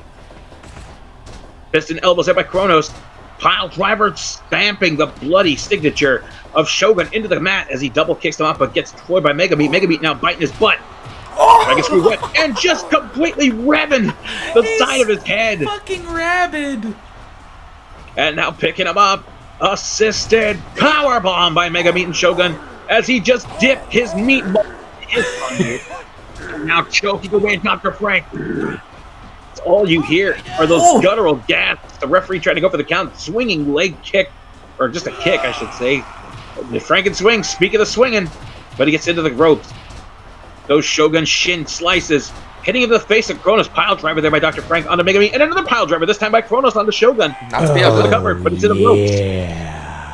And now, no, Shogun caught him, and he's going to give it to Kronos, driving him on the fucking top of his head. No, he's back up. And swinging it with the neck breaker there. Megami is completely gassed out. It's the piston-like elbows there on Dr. Frank. Powerbomb into the puddle of blood onto Kronos. Oh, God. And now just raking away, biting the face of Dr. Frank, and he's busted open now. That's 2 out of 3 opponents. 2 down, 1 to go. Exactly. One more to get the seal of approval there by Megami, who's thrusting his skull into the already bloodied and split open brain of Shogun, and gets the gut check by Kronos. Kronos now into that knee by Shogun. He got caught. But Shogun now gets the choke slam by Dr. Frank. But now Kronos rings the bells of Dr. Frank and drops Shogun face first under the knee. Dr. Frank now power bombing Megami. Goes, he's going to go for the Franken swing, but no, he's trying to go for a pinning attempt. Not again. And now here comes that bomb. That driver once again, just flattening the head of Kronos. Dr. Frank now heading up to the top and decides to change his mind. That's a very wise maneuver. Double axe handle there under Kronos, and now locking up with Shogun, who just throat chops him. Dr. Frank now going in, and now Megami taking a piece of him for himself. Kronos has taken a lot of damage in this match. He sure fucking is, and he's still standing. And now Megami gets the decapitator. That's like tasting the saw.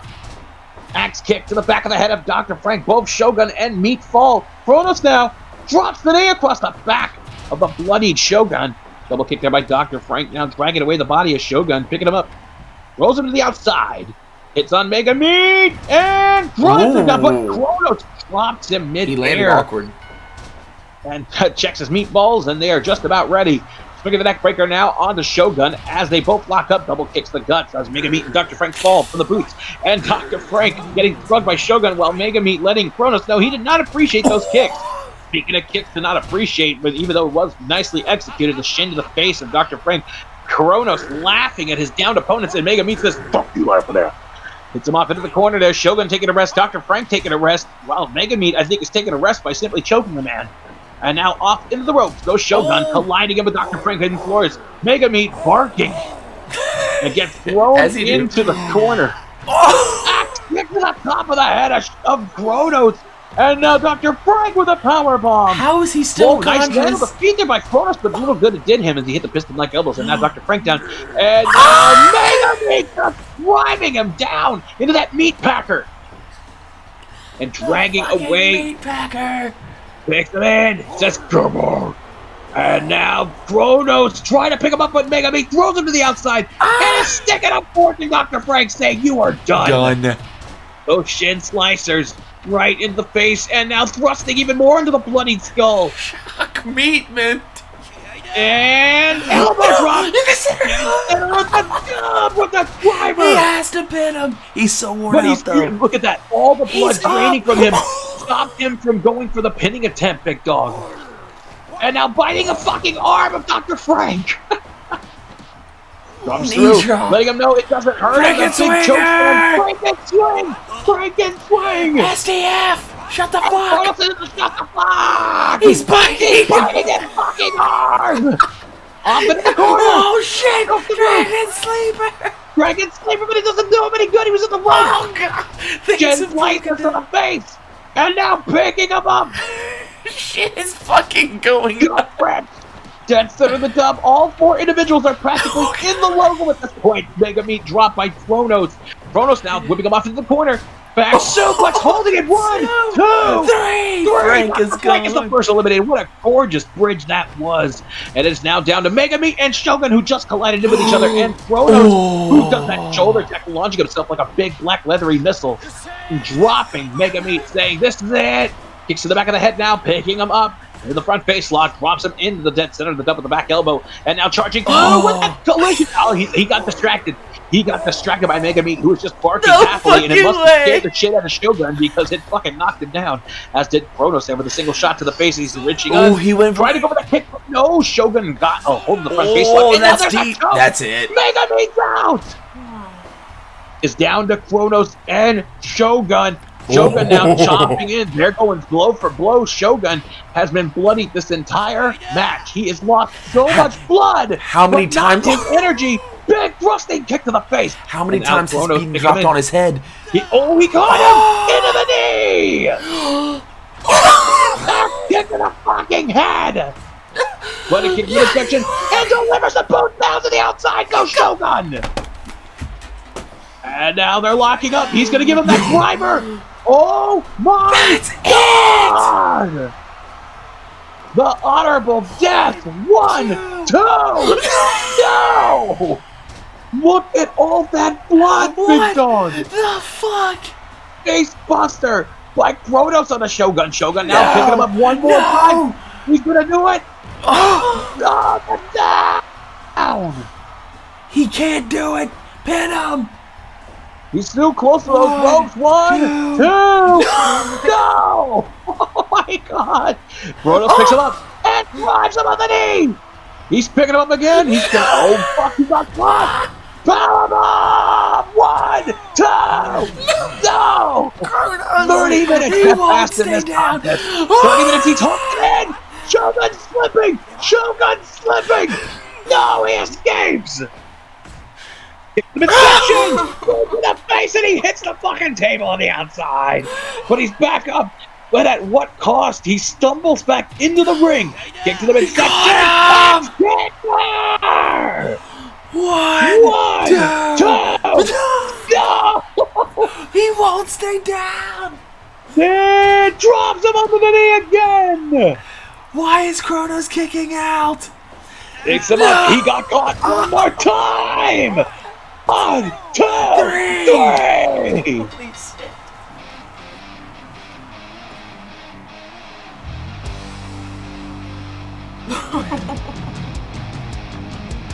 Somebody get a mop.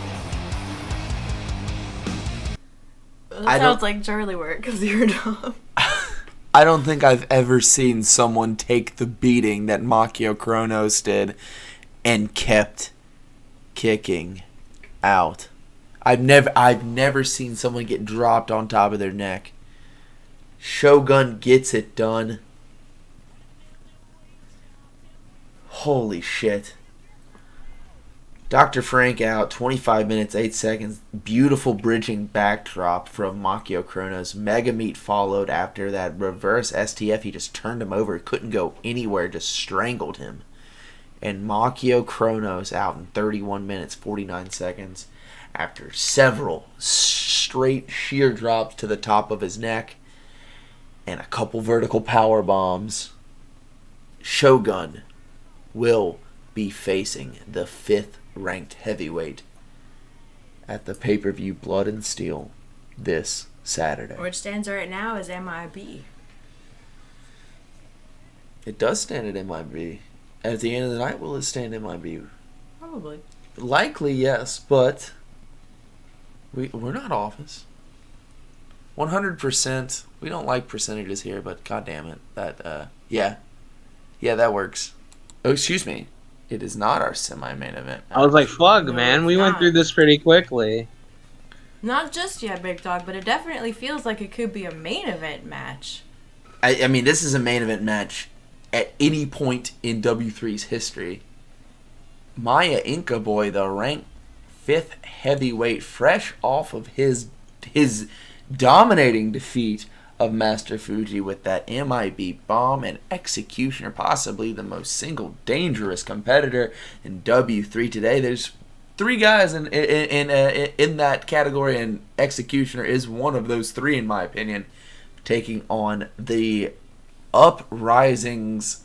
He is uprising, and he is from the uprising, Blackheart, and the former W3 heavyweight champion, the inaugural heavyweight champion, Wu-Fang. This one is going Still champ to me, man. to be excellent. There's a lot of knockout potential in this, especially against Wu-Fang and Blackheart. Maya Inca Boy, that Maya Inca bomb has put down competitor after competitor, and Executioner with that flaming maul, that blazing mallet, whatever you want to call it. in my opinion, the most dangerous hold in professional wrestling today. And he has knocked out Wu-Fang before. We can't dance around that. What, Legend? I need you to weigh in on this. I need you to weigh in on this. Man, no. No? No. I don't want to. all four of these guys speak for themselves. And at any moment, in any point in W3, this could be a title match. Any one of these four could be in the number one contender slot. Any of them could be in the champion spot. As of right now, that's champion Sumo Jo against number one contender Major Tom this Saturday at Blood and Steel. But these guys are all, the heavyweight division is stacked right now. And while we're seeing a bit of confusion in the junior heavyweight division, that is not the case in the heavyweight division. There are so many guys who are so good at what they do, and the spots keep moving. If everyone is going up and down because they are all so well matched. I don't want to pick a side. If you pay attention, we're going to learn something tonight about professional wrestling. That's what I want to do. I just want to watch. Oh my God, Dino! Push the button. I'm pushing it. I'm pushing it. See, I don't bet against Wu-Fang. That's just me.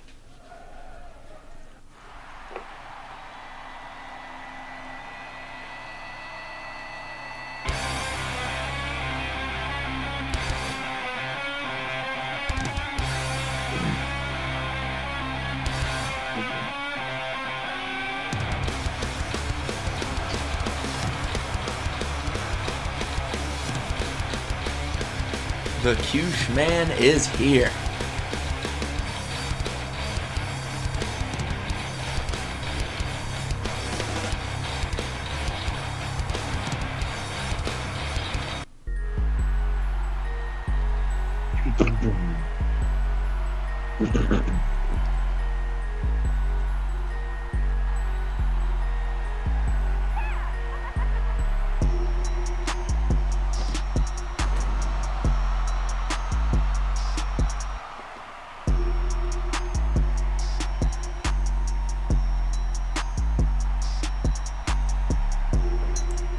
He brings that bass, and he brings the trouble.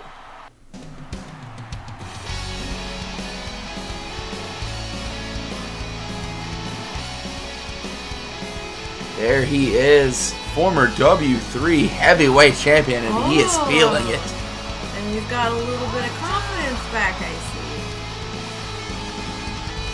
A little swagger back. Shut up, Nexus. Don't remind us.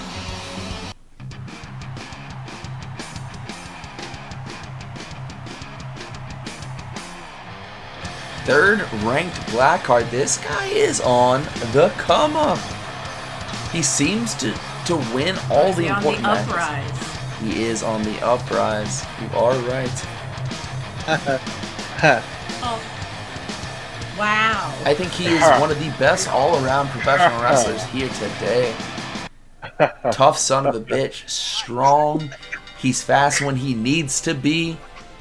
And you were wondering earlier how he was going to fare teaming up with Wu-Fang. I will say if there was an advantage, it would be in Wu-Fang and Blackheart's corner because Blackheart is an experienced tag team wrestler, whereas Cush and MIB are not. No, not at all. And plus, you gotta think there's some mutual respect between Blackheart and Wu-Fang. They have battled before. Wu-Fang getting the better of Blackheart in a tag team match, tagging with Sumo Jo, current champion. Blackheart took one of the nastiest spills I've ever seen in W3 history at the hands of Wu-Fang. A pissed off Wu-Fang. Double suplex to the outside goes Cush. Standing And in he's unison, a little upset by that. Immediately grabbing a chair. He doesn't. You don't see him normally go to that early, but he really, really has it out for Wu-Fang, and we know why. These two are no strangers to one another. They have beat the living hell out of each other all around the world, and you're seeing it right now just continue here in W3. Yes, they are very familiar with each other's styles. They know what they can dish out, and they don't give a damn. Right now, it's a test. It's a measurement. It's like, how much can you take early on in this matchup? Because I'm going to hit you with everything. the power advantage is going to be on this side. Look at this. Immediately taking advantage of that. Fuck, that's a gangland style beatdown squared circle version. I mean, you can't fret. I mean, Blackheart is probably just as strong as the other side of the ring, but Wu-Fang lacking in the strength department when it comes to it. But he damn sure makes it. He damn sure makes it up in pure technique and pure will. This guy, we've seen Sumo Jo for Paradox fusions. All right, he's not lacking in strength. Heretic. She just called you the worst exorcist. Yeah. Mean. These two juggernauts just, going at it. Now stomping the head of Blackheart. Rear chinlock applied here. It's still amazing that he just keeps those glasses on the entire time. I thought they were welded. I thought Dino established that on Saturday. He had the sunglasses welded into his skull. That way they will permanently stay on, man. He did it for La Raza. For the lifestyle right there. Exactly. Powerbomb coming up. Oh, on the bridge of the chair. His fucking head hit the chair. Right now, it really seems to be the power combo of Executioner MIB getting the job done here. Wu-Fang landed that kick. He kind of has Executioner's number, but that is to no one's great surprise here. It's just the overwhelming power and force of Executioner will catch you at some point. Probably sooner rather than later. Well, they have yet to catch Wu-Fang, big dog. Yes, in a critical once, but he has never converted when it comes to Wu. No. Not here, at least. That spinning back chop there, and he is challenging him. We've seen Wu-Fang do this as of recent. Lands that elbow, but he's back up. Whoa! Yeah. Dino, he chucked him across the logo. That's quite a distance measurement right there, too. Damn, they are just completely demolishing the former champion of this company. He's tagging Blackheart. Blackheart taking on MIB. MIB immediately clubs his back. Wu-Fang narrowly avoided that. Ooh, saved him. He did him a huge favor right there. I think he looked to reposition him, to powerbomb him on that chair, and what a feat of strength it would be to deadlift. To deadlift Blackheart into a powerbomb, but if there's a guy that can do it in this company, it's MIB.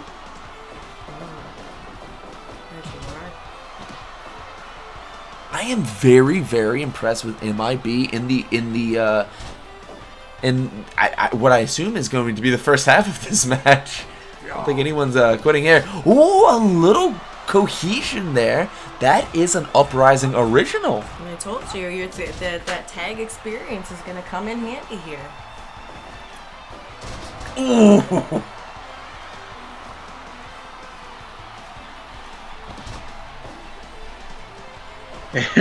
It's always a delight to see Maya Inca Boy.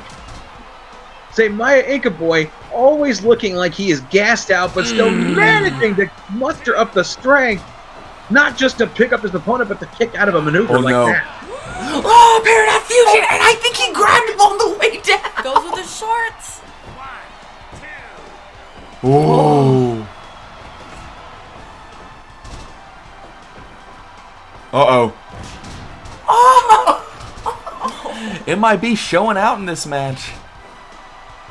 Kind of do at this point. He is now in the ring with three of the most, oh my god, hard-hitting, impressive, just poster boys for the heavyweight division. Absolutely, and he is the new kid on the block, let's not forget. He's got to remind them that he belongs there in that top 5. And he's definitely showing that he's got the right stuff when it comes to this. Tag into Blackheart. The two legal men are MIB and Blackheart, if I'm not mistaken. He's going up top. Elbow drop for Executioner again. And he scores with the second one as well. Trying to reposition him. He could have this one wrapped up. He's picking him up by the cowl. Oh no. Tangerine smash. Wu-Fang answers right back. Oh my God, doing him a They are bit. putting him through the ringer right now, Big Dog. And cutting off the ring completely. Look at that. Yet another example of that tag experience, but also... Oh no! On the fucking floor! He's got to go back. Oh my God, he's fighting unleashed. back. They did it. They did the wrong Oh, thing. no. They pissed him Oh, off. And no. this is what we've seen. This is the other Wu-Fang that comes out when he snaps at a moment in a match where he just says, fuck He's it, going and goes after to kill him. everyone. 2. Ooh. Too close. Backbreaker there, sidewalk slam. It looked like Paradigm Fusion. He got Oh caught. shit! Drives him with the power bomb. And now Executioner goes for the pin. He's 1, right there. 2 count only. Blackheart and Wu-Fang have done such an effective job of cutting off the ring. It's like Executioner forgot there was another 2/3 of it. Oh. So bitchy. He just running hoofs you in the side of the body. Fucking painful. Got that side headlock applied. Blackheart not really worried about it. Oh, hey. MIB showing that he's going to do what it takes to get the job done. Imagine if MIB beat Wu-Fang here tonight. Ooh, as I say that, what would that do for him? Easily the biggest win of his career, no doubt. Oh, he scored with that.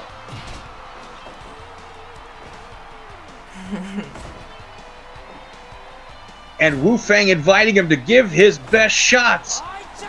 And fires back with his. Paradigm Fusion, and that's it. Fucking critical them! Welcome to the top 5. Welcome to the top 5 MIB. Welcome to the top 5. Nothing to fuck with.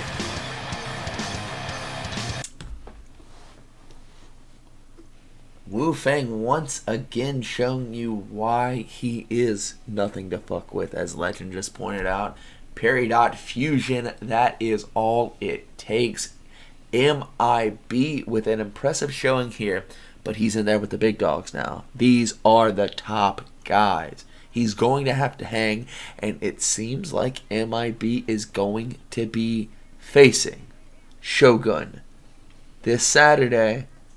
And I'm wondering how he's going to feel. I hope he's going to be ready for that match. Ooh. Oh, yeah. He's going to go into it. I mean, he'll be as ready as he can be. Jeremy, Hopefully thank you better than very that. much with the 300. I mean, you certainly don't want to get knocked out a couple nights before you got to face a master of the Bushido blade kick. But, well, like you said, these are the big boys now. Pull up your big boy pants This or is go where back this down is to where the they mid frolic. card. All right, guys, we are. And in the excitement of Wu-Fang coming out next, and the madness that was that ending sequence in the heavyweight eliminator, I forgot to tell you. I stepped out for a second just to try and get a little scoop because I'm feeling a little spicy tonight.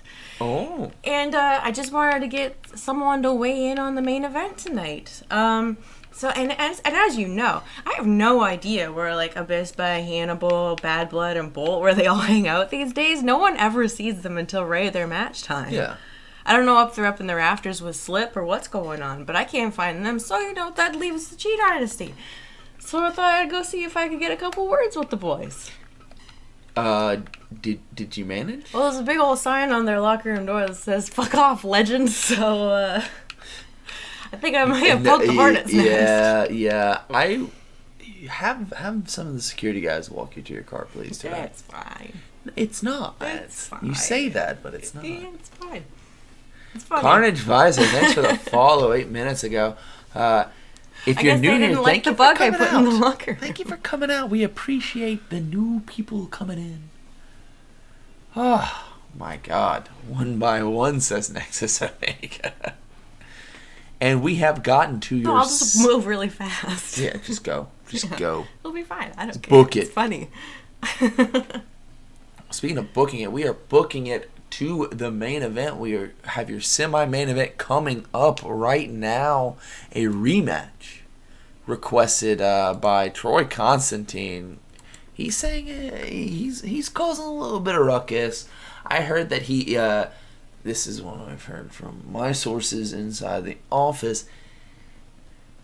How many times do you think that Troy Constantine has called the front office at W3 headquarters in the span of from Saturday to Tuesday, to my knowledge, to Tuesday before we got here?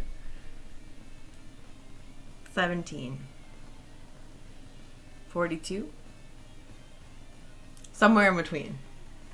42 times. 42 times! Wow. Wow. You were on the money. 42 times. He's going on about how things are unfair. Oh boy, here we And go. he's demanding a shot against Dim Sum. Dim Sum not being a coward in any retrospect, to Nexus's great dismay. He did spoil a lot of Christmases lately. He is looking to spoil Troy Constantine's second Christmas. And he has the chance to do it right now. Do you think that Dim Sum, who a lot of people said got lucky, I'm not one of those people, can beat Troy Constantine? He's twice an over? opportunist. He is an opportunist. He's definitely an opportunist, but what else I heard that Constantine was whining about, and he actually kind of has a point here, is with Black Widow tied up in the tag team division. She's got a defense on Saturday. Hannibal and Abysspa are both tied up with this little fight with the Chee Dynasty. Black Ninja's out with an injury. Troy Constantine was the only active member in the top 5, and yet the W3 chose to have a scramble match to determine the #1 contender to challenge Aztec Dragoon this Saturday, which ended up being Uraki. Constantine's kind of got a point. Maybe that shot should have gone to him, and he should have been bumped up the line, skipped the line, if you will. He's got a point. I'm saying there's an argument there. I'm not saying I 100% agree with him. I'm saying there's an argument there, but that's what he's been whining about. And then Dim Sum slid in the back door and went, whoop. Just got your spot, bud. He did just go, whoop. It's very, very true. Dino, do you think that Dim Sum can play spoiler again to Troy Constantine's early but successful career here in W3? Yes. We've got Dino for a Dim Sum down here. All right. I mean, depends. well, Constantine demanded this rematch, so he's obviously a little pissed about it. So his emotions are getting the best of him. Usually, you just learn from it, and when the opportunity comes up for you to face them again, you use what you learned. And obviously, he did not really take away a lesson from it, other than "I can beat you." So, yeah, it's probably going to get the best of him. 42 phone calls to the front office. All relies on this match. It all comes down to this.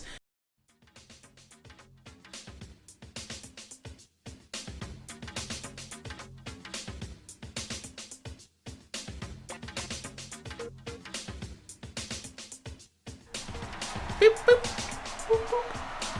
And then just finding Nexus in the crowd. They should probably start giving Nexus a different seat number. He just kind of finds them. It's I think it's actually in Dim Sum's new contract that Nexus has to sit there. He got paid from what I understand, but let's not talk about that. No, I'm rapping. Get your money, kid.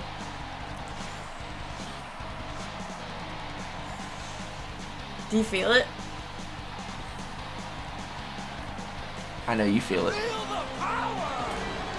You're damn right I feel it. Tiger sold Troy Constantine, one of the youngest guys here, one of the less tenured guys, I should say, least tenured. He's here, and he is carving up a portion of W3 for himself in his wake. Impressive start to a career here. Dim Sum getting the better of him. Only one guy of 2 to do such. Let's see if he can do it all He again. got it back the last time. Yeah. Challenged Claw to a rematch and got that win back. So maybe that's his strategy. Maybe 42 calls is worth it if that's what it takes.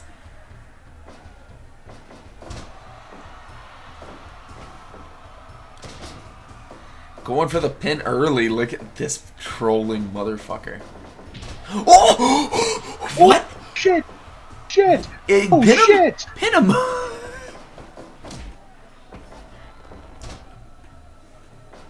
Dim Sum planted that one right on his teeth. Troy struggling to get his wits about him. Finally getting an arm drag in there. Another one. Going to the basics, trying to clear the cobwebs of that kick straight to his face. I'm surprised he's not bleeding, Dino.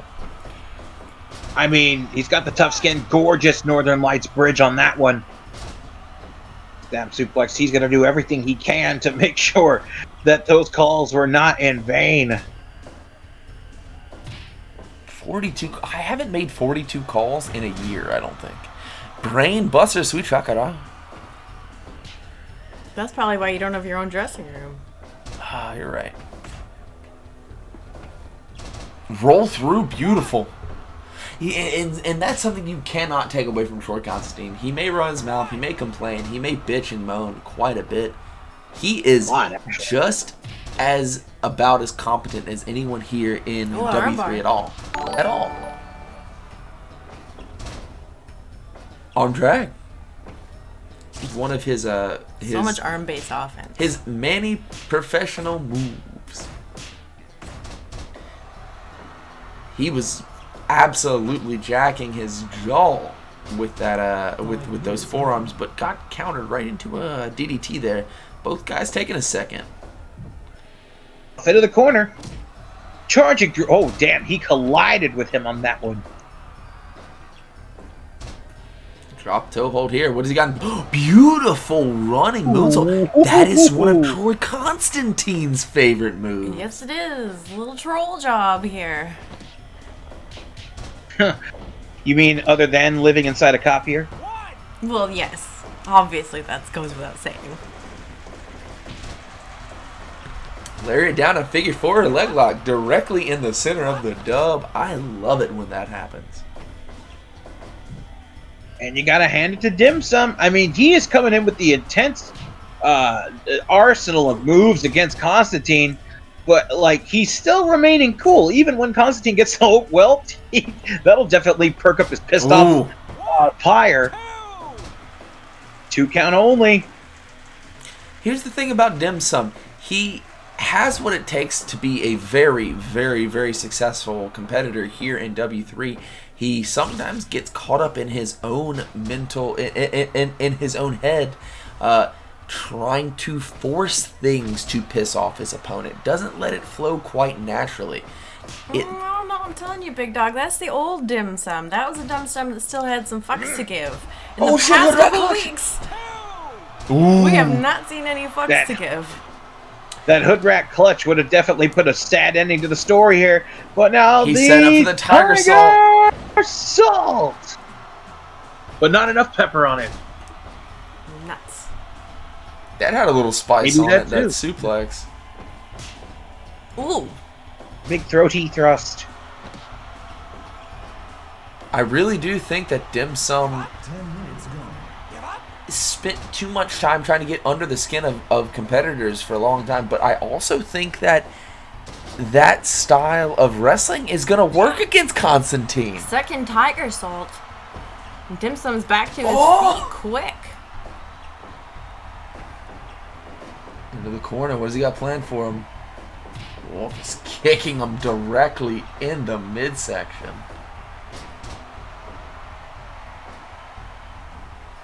Flying body press.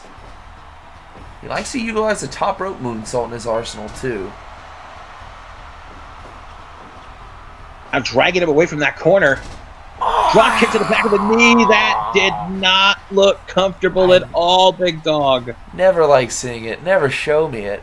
Going up to the And top. now What he's got planned here? Whoa, what a rebound! Oh, what a save! Dim Sum is rightfully confused. Oh, both men. He is so talented. Springboarding up with the balance of a cat. Grabbing him in that Rana. Yeah. You're right, Slipcat, you're right. Slipcat's getting real chatty over here. I mean, it's hard to dislike the guy, even though he goes out of his way to make sure you don't like him. Constantine is easily one of my favorite in-ring competitors. Oh, shit! Oh, shit! The calls were not in vain. There you go. It's 42 always calls Oh, you paid son off. of a bitch! Oh.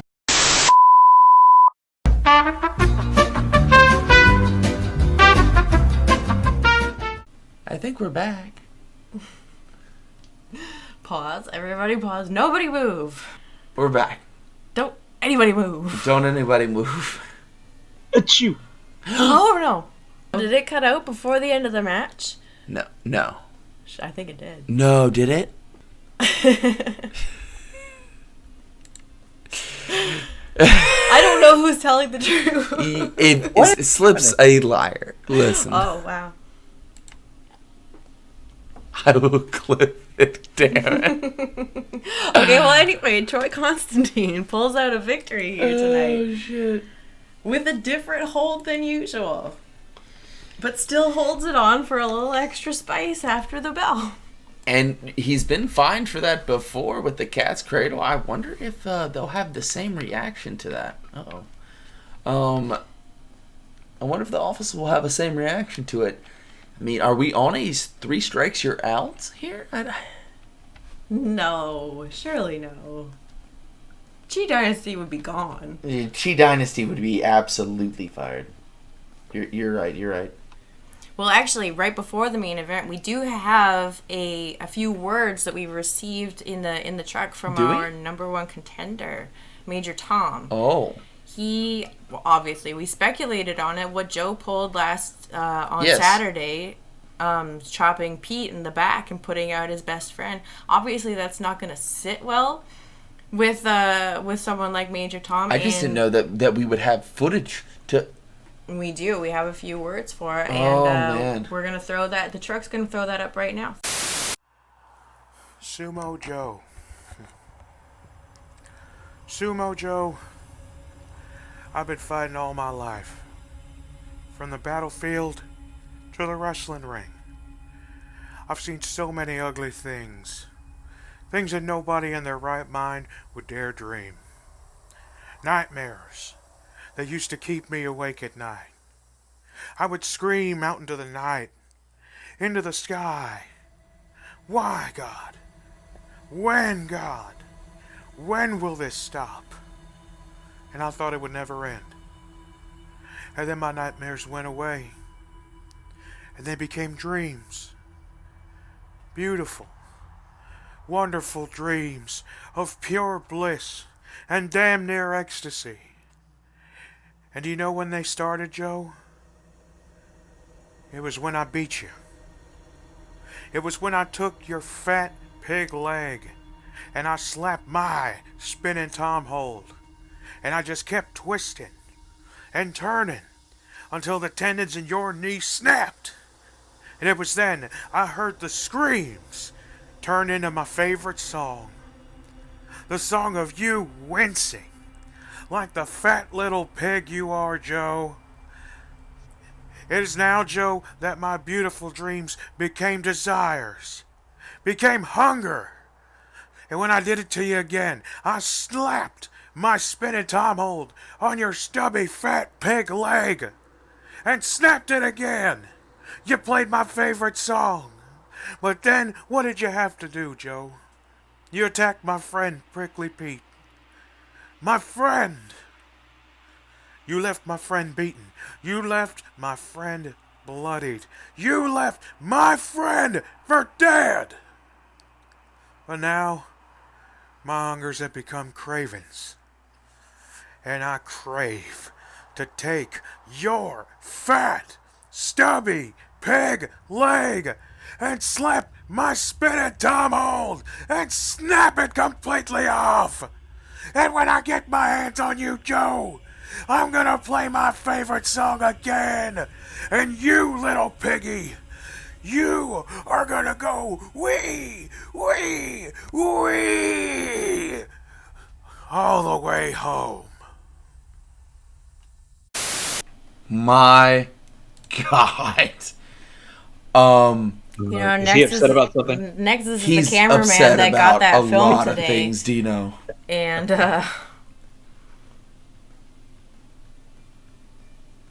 He's going to kill Joe. he's gonna kill Joe. It's kill or be killed. That could have been an appropriate title for the pay-per-view. Joe, in my opinion, is the single most dangerous competitor. He is number one in that list of 3 that I mentioned earlier. Joe's number 1. Tom is number 2. And that is your main event for this coming Saturday. Holy shit. Our Dub 3 pay-per-view, Blood and Steel. But first, we have your main event for tonight, which, you know, if Joe and Tom weren't crazy enough for you, you got 8 nutbags. What will be co-main eventing this weekend at Blood or Steel, the Steel portion. Look, it all comes together. The team you see on the left tonight, represented by Puchteca and Dake Ken, will be facing the team that you see on the right tonight, represented by the tag team duo known as BloodBolt. Bad Blood, Bolt Jameson. This is a precursor to what we will see this upcoming weekend, and it is an appetizer. I can't even say a precursor. This is a wrestling match. What we are going to see, what we are going to see this weekend is not a wrestling match. No. Legend, Dino, you guys know that. I'm sure everyone in chat knows that. But we are going to try to get through a wrestling match with all of these individuals, either in the ring or surrounding ringside. Puchteca has been called out by his... thanks to you, Legend. Puchteca has been called out. We saw one of his famous locker room flip-outs. Oh, God. And he was challenged. It costs us so much in fines. And he was challenged by Kim Chee. Let's see if that is going say to nothing play. to his face, Let's did he? see if that plays into what we're going to see tonight. And furthermore, this Saturday, I don't think that the Chee Dynasty are on their game, and I don't think that Puchteca can keep it together tonight. And I don't know if they're going to keep it together Well, he's going to have in to. the cage. Because in case you haven't noticed, Kim Chee is a lot bigger than Puchteca. And if he doesn't convert tonight, he's got no leg to stand on where it comes to any sort of authority. We've speculated multiple times that Kim and Puchteca are both very much alpha personalities. And right now, the alpha seems to be in question. Well, they are in the ring with 2 alphas themselves, Bad Blood and Bolt Jameson. Your favorites. Literally both of your favorites. I'm not going to call this one.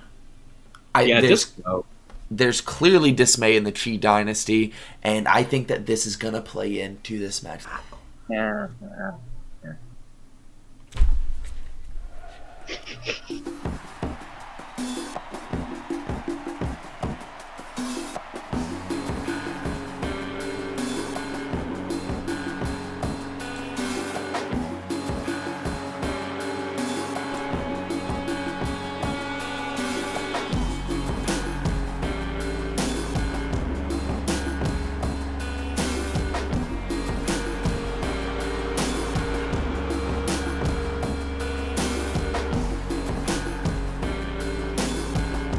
He is watching every corner. Is he a little paranoid? I don't have the ramp bug, don't worry.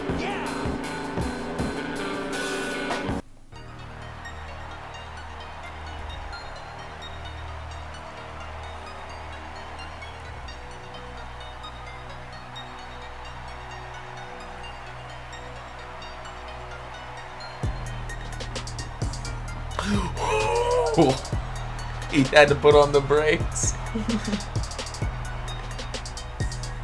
Waiting for the backup. Very, very intelligent.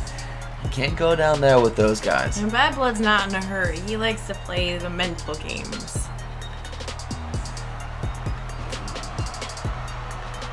He's gonna send him.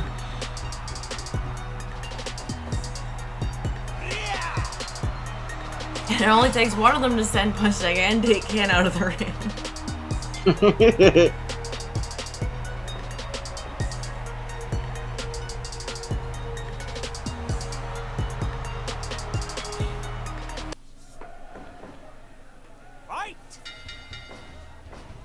Bad Blood starting off with Puchteca here. Puchteca starting off with that left hand. He is a professional wrestler, but he opts not to use it. He used it right there and immediately cut him open. He busted him open. And he made him pay for it. He bit a chunk out of the forehead immediately. Are both of them bleeding in less than a minute? Yes. Yep. It has gotten to that point well, in we this did say it was feud. war.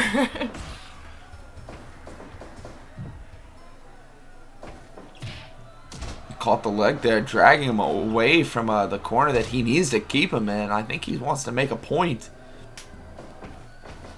You gotta think the words that Kim Chee just even briefly mentioned has crept up into the brain of Puchteca. He was clearly bothered by it. Now just unloading headbutts. Doesn't give a shit about his well-being. What, the fact that he hasn't beaten Hannibal yet? Yes, that true statement. He has yet to pin Hannibal.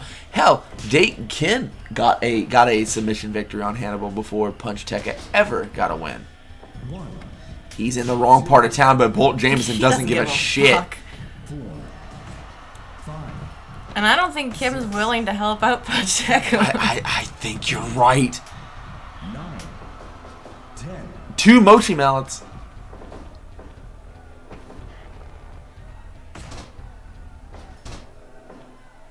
No, I'm not thinking it's far-fetched to say that Bolt Jameson would literally stand in the middle of the volcano if he dropped a penny in it. I think you're right on the money.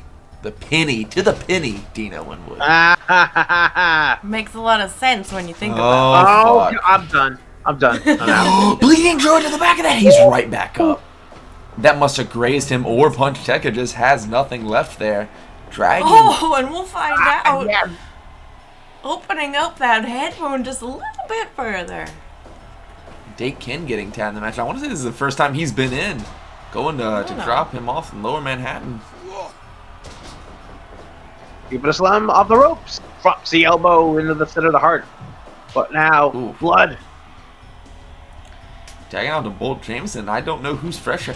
I would say that it has to be Bolt Jameson because Bad Blood is bleeding relatively bad. No pun there. Huh. Drag him too. He's got that mochi mallet that's awkwardly positioned in the ring. It's crazy that our referees don't pick those up. It's heavy. Very, very true. Oh shit, you can't let him get ahead of steam. Dropping him right on the face. I mean, could you really stop him? The guy's at about 35 the second he starts stepping. The amount of pure force it must take to shoot 270 immediately at the speed that he can produce is terrifying. An absolute anomaly of an athlete is Bolt Jameson, and now he's got this killer instinct. He is destined for championships. No one would disagree with you on it. He is destined for championships in his young career. He's 23 years old. This guy is made for greatness. Damn, Skippy. Jeff. Headbutt unloaded by Puchteca. His bleeding looks to be stopped. He's not bleeding near as bad as Bad Blood. Ooh, I love when he does that. And he busts out those gorgeous martial arts kicks. And now he's covered in blood. He's practically covered his entire corner with his own DNA. I mean, let's just call it like a red let's just call it the blood measurement. Right? Oh wow, I see what you did. Yeah.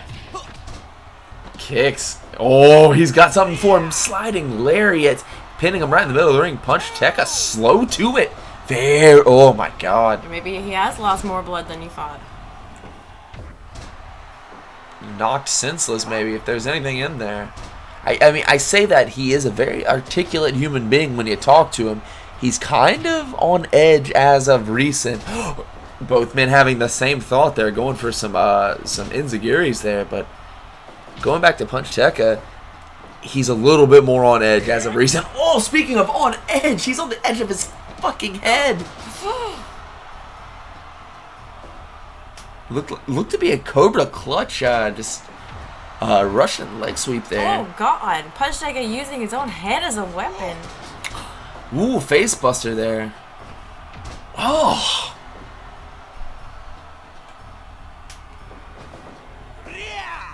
Lift off.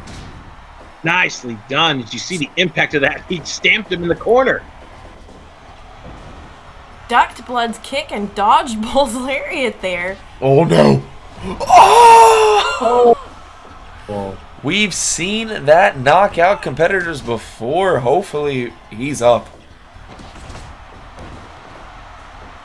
Scoop, and then that reverse DDT. Bad Blood going to what he knows. Moonsault right to the back, and he is forcing out the blood. Dake barely getting in there to make the dropped on his shit. brains for good measure. And Dake Ken has tasted that. He's poisoning the wound. Speaking of tasting, He's immediately tagging out, maybe going to try to get his eyes clear. You see, went for the grab, just has no idea where he is, rubbing his hands against his following eyes. the sound of the voices right now.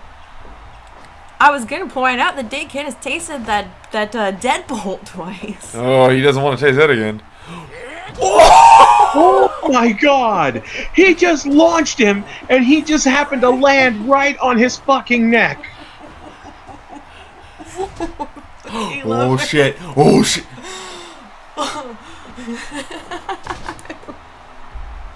That was gorgeous. That was awesome. Okay. Splash, splash. Okay. Ooh, we got a Mebin in here. The Prime, thank you very much.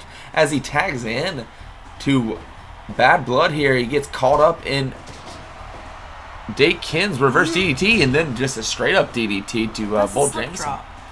It's the slip drop. Oh, like the slip drop. Powerbomb combination there, and we've seen him tap out multiple members of this opposing team with that single leg crab. Now we have a chop battle, slapping titties. Ooh, here's that elbow. No one does it quite like Bad Blood. He's up though.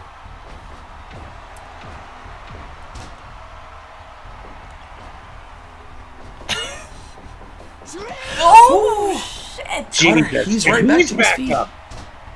These guys know what it means to go out with a win. Each team needs this win for that momentum, that all-important momentum that we always talk about going into this Saturday. And it looks like he's got most of that poison mist out of his eyes.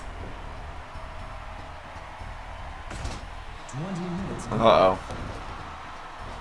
Shaking with anticipation. He's going to hurt somebody.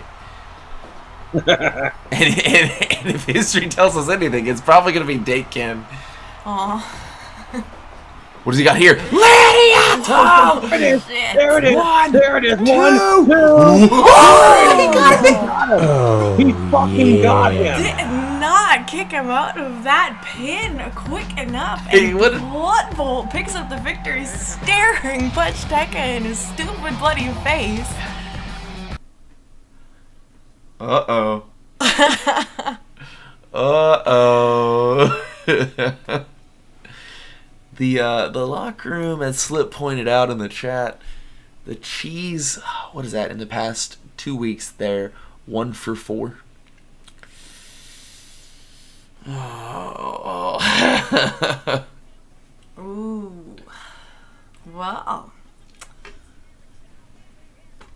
Bolt Jameson came up as I immediately said that Dake Ken was likely to get hurt. Bolt Jameson puts said hurting on Dake Ken, lariating his goddamn headband into the 9th row. I think Nexus called it. That's mobile.